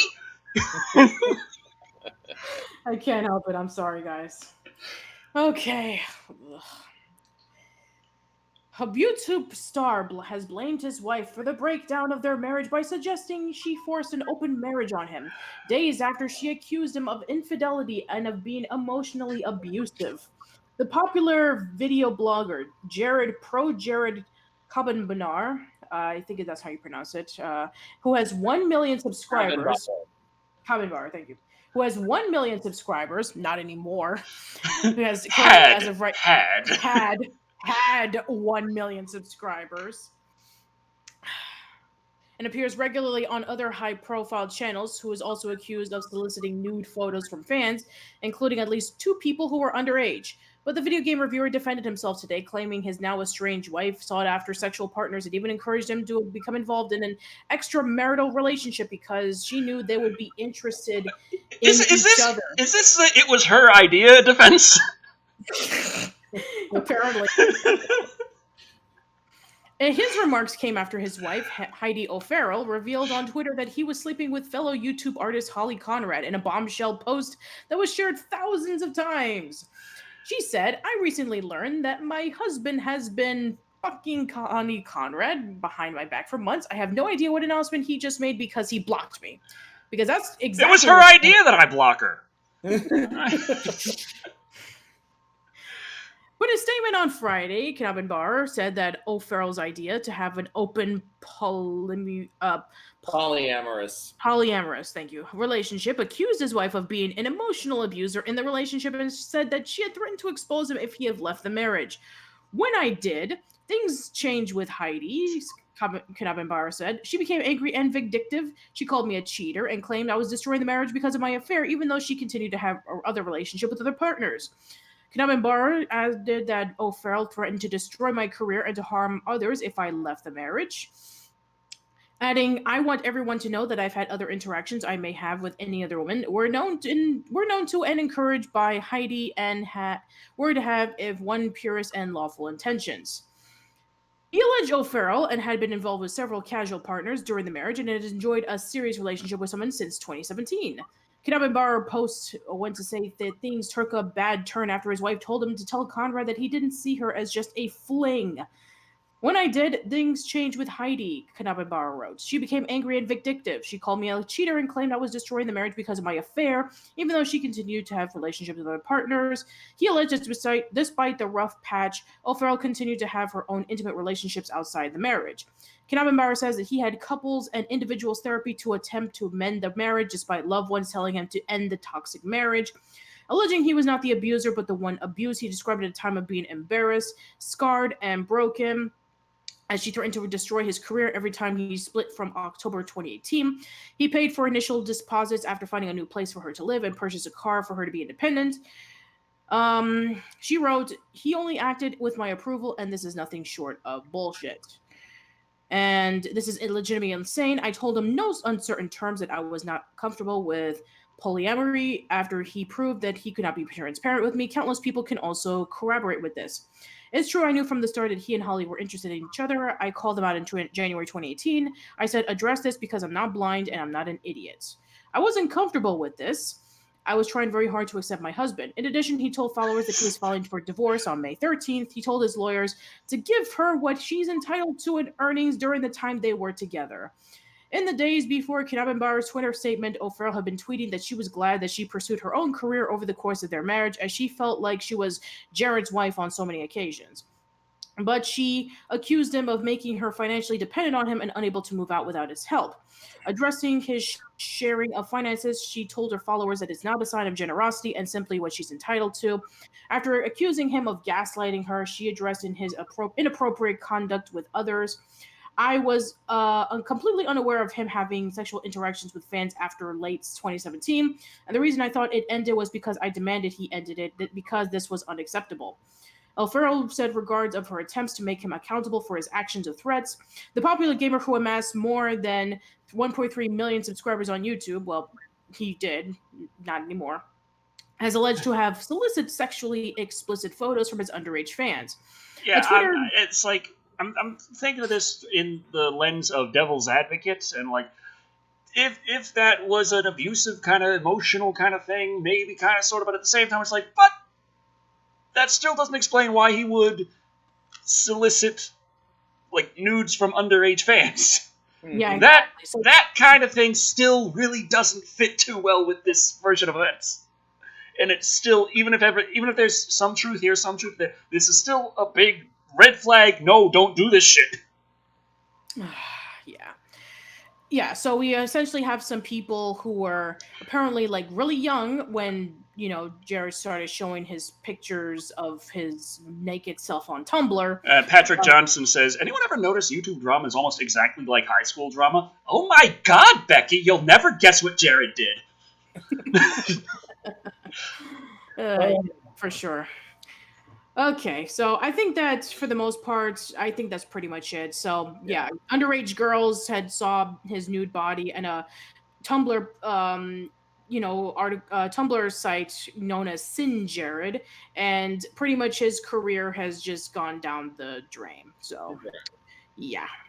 I'm actually a follower of Pushing Up Roses. She was at one time early on that guy with the glasses.com. She was a part of Channel Awesome, but she moved on way before the Channel Awesome drop, shall we call it? Yeah, sure. Way before change. Way before change the channel. Way before 2015 when you had the. Hello? Creepy? I think he's frozen. Oh. Oh no. I just had a weird little notification come up to tell me what the weather was. I'm like, I don't need a notification for that. I never go outside. I don't even care. But, okay, so while Creepy is unfrozen, basically, what I want to say in terms of Pro Jared, I just want to say that I'm just genuinely disappointed and just absolutely disgusted about what happened. I used to follow, Pro Jared back when he was on Screw Attack, when he used to do hard news after replacing Destin with him. And he used to do he was in charge of the Screw Attack store right before he decided to go onto his own. And, he was the kind of guy that, he was a lover of like Dungeons and Dragons, and he talked about like obscure video games and such. And now, hearing about this, it's just like, Normal Boost is not, hasn't had like a clean record. I mean, first JonTron with his particularly interesting perspective of how he sees things to this, but this is even worse. So Creepy's back. Oh yeah, Creepy's back. Hi, you're not frozen anymore. Oh, okay, yeah. I've been able to. You guys both froze, or at least from my end. And according to the comments in the chat, I was the one who froze. And then I was able to hear Patricia for a little bit. So, but yeah, Pushing Up Rosa said that he did some really uncomfortable things toward her at a convention, and she was afraid to say anything because fearful of the backlash. But when other people came forward, she felt the need to too. Yeah, I mean, it's true, for sure. Anyway, so now let's go over to the other YouTube stuff that has been going on, because YouTube just loves to make a whole bunch of changes now. So let's talk about that YouTube subscriber count, shall we? Oh yeah, I have some opinions on this. Okay, so Creepy, it's your turn. In an effort to throw as many ads in your face as possible.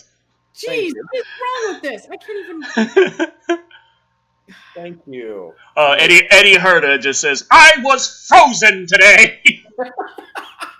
I was frozen today! Sorry, I'm pausing this. Go ahead. Thank you.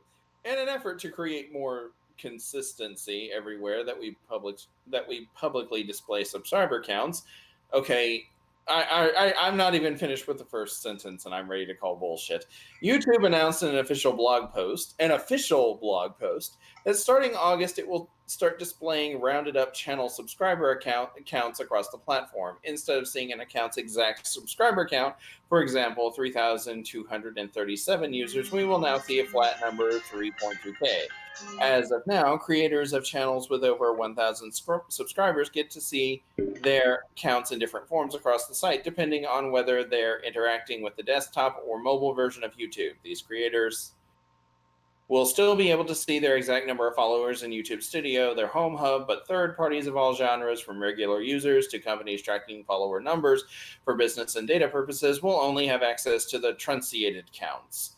Channels with fewer than 1,000 subscribers will still display the full, non-abbreviated numbers. According to this blog post, the 1,000 subscribers change will take effect on a sliding scale. These are the samples mentioned by the company. If a channel has 4,227 subscribers, the public subscriber count will read 4.2K until the channel reaches 4,300. Yada, yada. Analytics sites like Social Blade, because you can always trust those, will most likely be affected by the change. On YouTube, there are plenty of channels that are devoted to simply streaming the real-time stats that Social Blade analyzes, a trend that has led to arguments and rifts among creators that have made headlines. A recent highly chronicled example involves James Charles, a beauty YouTuber, and Tati Westbrook, a makeup artist. Charles' loss of subscribers and Westbrook's gain sparked a feud that led to conversations about online bullying and its effects. The move is seen by many as an effect by YouTube to curb the negative effects of subscriber counting. I don't think that's what it is. Yeah, like YouTube cares if people are being bullied on YouTube. I mean, when have they ever expressed, genuine, sincere concern over something like this? I mean, this is just some the latest batch of algorithm bullshit. As far as I can tell, looking at my own numbers, I've got about 134,000 subscribers right now. But depending on which page I'm on, the exact number changes by about 300 or 400, and it's had that kind of a disparity for the last couple of months. And I think that more likely this is just kind of YouTube's attempt to not necessarily fix that problem, but do a literal kind of sweep it under the rug, just make it so people can't see the problem. There's no problem. Right. Yeah, so YouTube being YouTube as always, which is pretty typical. So if a person wants to know exactly how many subscribers that they have, they're just going to get a roundabout number instead of the exact number, which is what everybody wants, right? Yeah, it helps me in getting ready to see, am I going to pass the next milestone when I have no fucking idea how close I am? Yeah.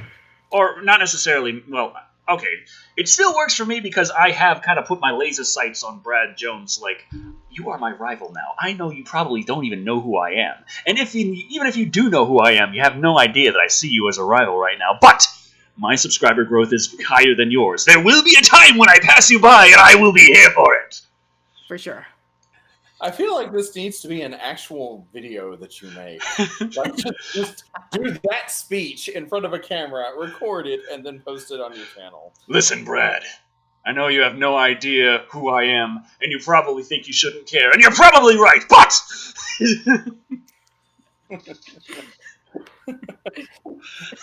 And then you hear off camera, Decker, this is your what, 5th take? It's the 7th take! Right, now I have to start over again. Oh yeah, for sure. Oh, it's odd. They're saying, let me see that. Test? Okay, you're coming through. People are saying they can't hear much from Creepy Patricia, and I'm like, really? But I got this going here, and OBS says you're coming through. It says there's sound. Okay, can you hear me now? That's some serious ASMR right there. Hello. That's the opposite. Okay. All right, I think that should be enough for tonight. We pretty much covered everything. Yeah. YouTube news. So, fun. What have we got plugs as far as what's coming up on our own individual channels? Yes, let's share. Ladies first. Oh. Okay. Yeah, sure. Okay. Let's see. I do have a new episode of Casual Chats coming up. I interviewed one of the co-hosts of an Arthur podcast by the name of the Elwood City Limits, and we discussed about him covering every single episode of Arthur once a week with his co-host. And more recent news was that the season 22 premiere had the teacher Mr. Rapern marrying someone, and it turns out that Mr. Rapern is gay, and that was actually a bit of a surprise. And it brought the attention of Arthur for two reasons: one, because of that reason of Mr. Rapern, and two, people were surprised that Arthur was even still on. Yeah. They were like, "Oh my god, I thought that show ended 10 years ago," but no, it's still going. And I talked about the show, and then we were talking about his experience of watching the show, and he's had a few people who were on the show, and he interviewed them and such. So I'll be having that up this weekend, and I do have some other things coming up for all that month, which one of the people was asking me on the chat, "Hey, were you in all that?" And I was like, really. I cannot tell you how many times I have been compared to Lori Beth Denberg. If I had a nickel every time somebody said that I look like Lori Beth Denberg, I would be a billionaire. Hey, I'd love to be able to say that I knew someone who was from all that. That would be amazing. I mean, I just had Lisa Foyles last month, Yeah. so you can go listen to that. And I do have another guest. Huh? It had like one of the catchiest opening songs. Like, well, then again, it's Nickelodeon, so they were famous for a lot of catchy songs. Oh yeah, for This sure. is all that. This is all that. Does anybody know who sang that? TLC. Bingo. Yeah. Anyway, so speaking of which, I'm actually finishing up with that theme month on my channel, and I have one more guest for all that month that I'm going to be having, who is another former cast member. I'm not going to say who it is. I want to leave that as a surprise, so stay tuned. Okay. And also one more thing, Dream Machine is still going on strong. We just a few days ago we posted the episode where we talked about Mr. Peabody and Sherman. How to Train Your Dragon 2 is next week, so we're really really close to finishing up Dream Machine. We only have like 6 more movies to go until we reach How to Train Your Dragon Hidden World, and then we'll be moving on to our next retrospective, which I'm really excited about. So yeah, that's it for me. Bolfwine is asking on Twitch, Keenan or Kettle? I'm going to say Keenan. Okay, I've actually answered this question many times, but I'm just going to flat out say this. For all that, I choose Keenan. For Keenan and Kel, I choose Kel. No question. Because everybody remembers about the orange soda. I actually met Kel a few years ago on a convention. He's actually a really cool guy. I think I even have a picture of him somewhere. Oh, $10 from Lunchbox64. YouTube sucks. Sometimes hope it gets better. Doubt it though. Yeah, we wish that too. It's a couple good things happened. Number one, the bugs regarding the Batman Ninja review got taken care of, so it was able to be posted earlier today. Yeah. Yay. And while I had YouTube support in a ticket and I actually had a communication with somebody, I was like, by the way, that silver play button thing? Been waiting about a year and I haven't gotten my notification yet. So they sent me my notification and I got that ordered. I should be getting my silver play button in a couple of weeks. Awesome. Excellent. So, Decker and I were having a conversation about, like, what was I supposed to get, when I hit 10,000 subscribers? And he was like, you can attend a convention if you live in LA, and you might win a free prize if you bother to enter. And I'm like, so basically this only pays off if I live on the West Coast, like in California, like in LA. That sucks. Anyway, I have the picture right over here. Let me just... Oh, excellent. Yeah. There we go. So, nice. There you go. That's me and Kel together. Mm-hmm. Well, I've got a new gem retrospective. I should be starting the new review on Lex finally. Kindle is over his cold. He's just been really busy the past week. Also, I'm going to be doing another Scooby-Doo review, hopefully. Ooh, fun. Yeah. About time. So that's coming back. So finally, more Doo review. All right, what do you got, Decker? Well, I've been putting my life into an actual schedule so I can hopefully actually get reviews done every Wednesday. Technically, the Batman Ninja review was done on Wednesday and uploaded and all that. It's just, well, not all that. Not the all that we were just talking about. But, that was 3 days. There were problems with the copyright system. It was still blocked even after I was disputing it, and then it was bugged for a while after WB released the claim. So it was a lot of problems, that's why it took so long to post. But technically, it's been uploaded and ready to go since Wednesday. And I've got things going where I'm trying to keep everything in schedule. I got the gaming channel and getting like 4 recorded videos out a week, and I'm also got 2 live streams a week, Sundays and Wednesdays at 6 p.m. to 8 p.m. Central Time. So we'll be streaming on that tomorrow. Okay. Not entirely sure what, unless I can guarantee that I can get Creepy and Numbers in for some EDF. Yeah. But I also have to work with Creepy on some other stuff that we're working on. Speaking of which, I think it's time we finally announce what the summer special is going to be, since we've got an audience to do. No. Yeah. Aww. Come on. Okay, Summer Saw. I don't care. Yay! I knew it. I knew it was going to be Saw. Come on, do it in the big booming voice. Summer of the summer. Steven Seagal 2. No. Yeah, Steven Seagal 2. You'll finally talk about the TV series where he becomes a cop or something. No. The summer of Marvel superheroes.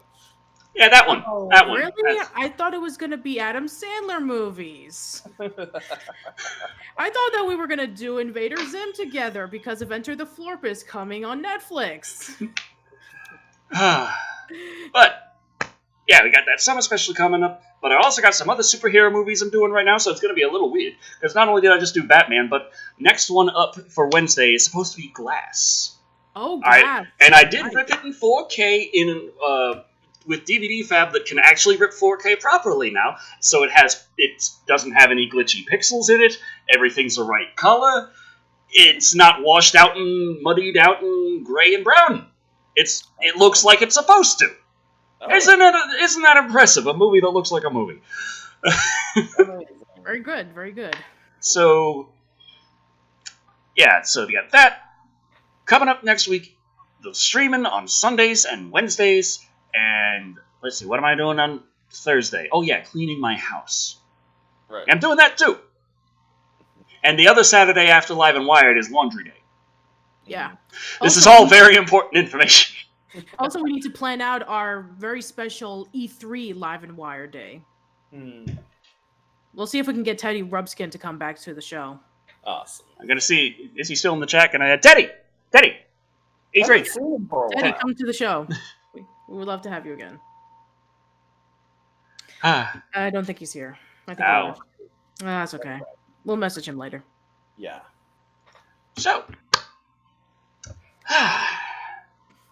thank you all for joining us. I have been Decker Shadow.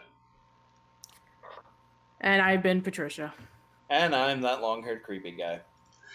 And remember, you can put your new design on your Sonic the Hedgehog, but there is a little saying they have about lipstick on a pig and polishing a turd. And generally, you didn't change the movie, so I don't understand why people are excited. Right. Good night, everybody. Good night, everybody.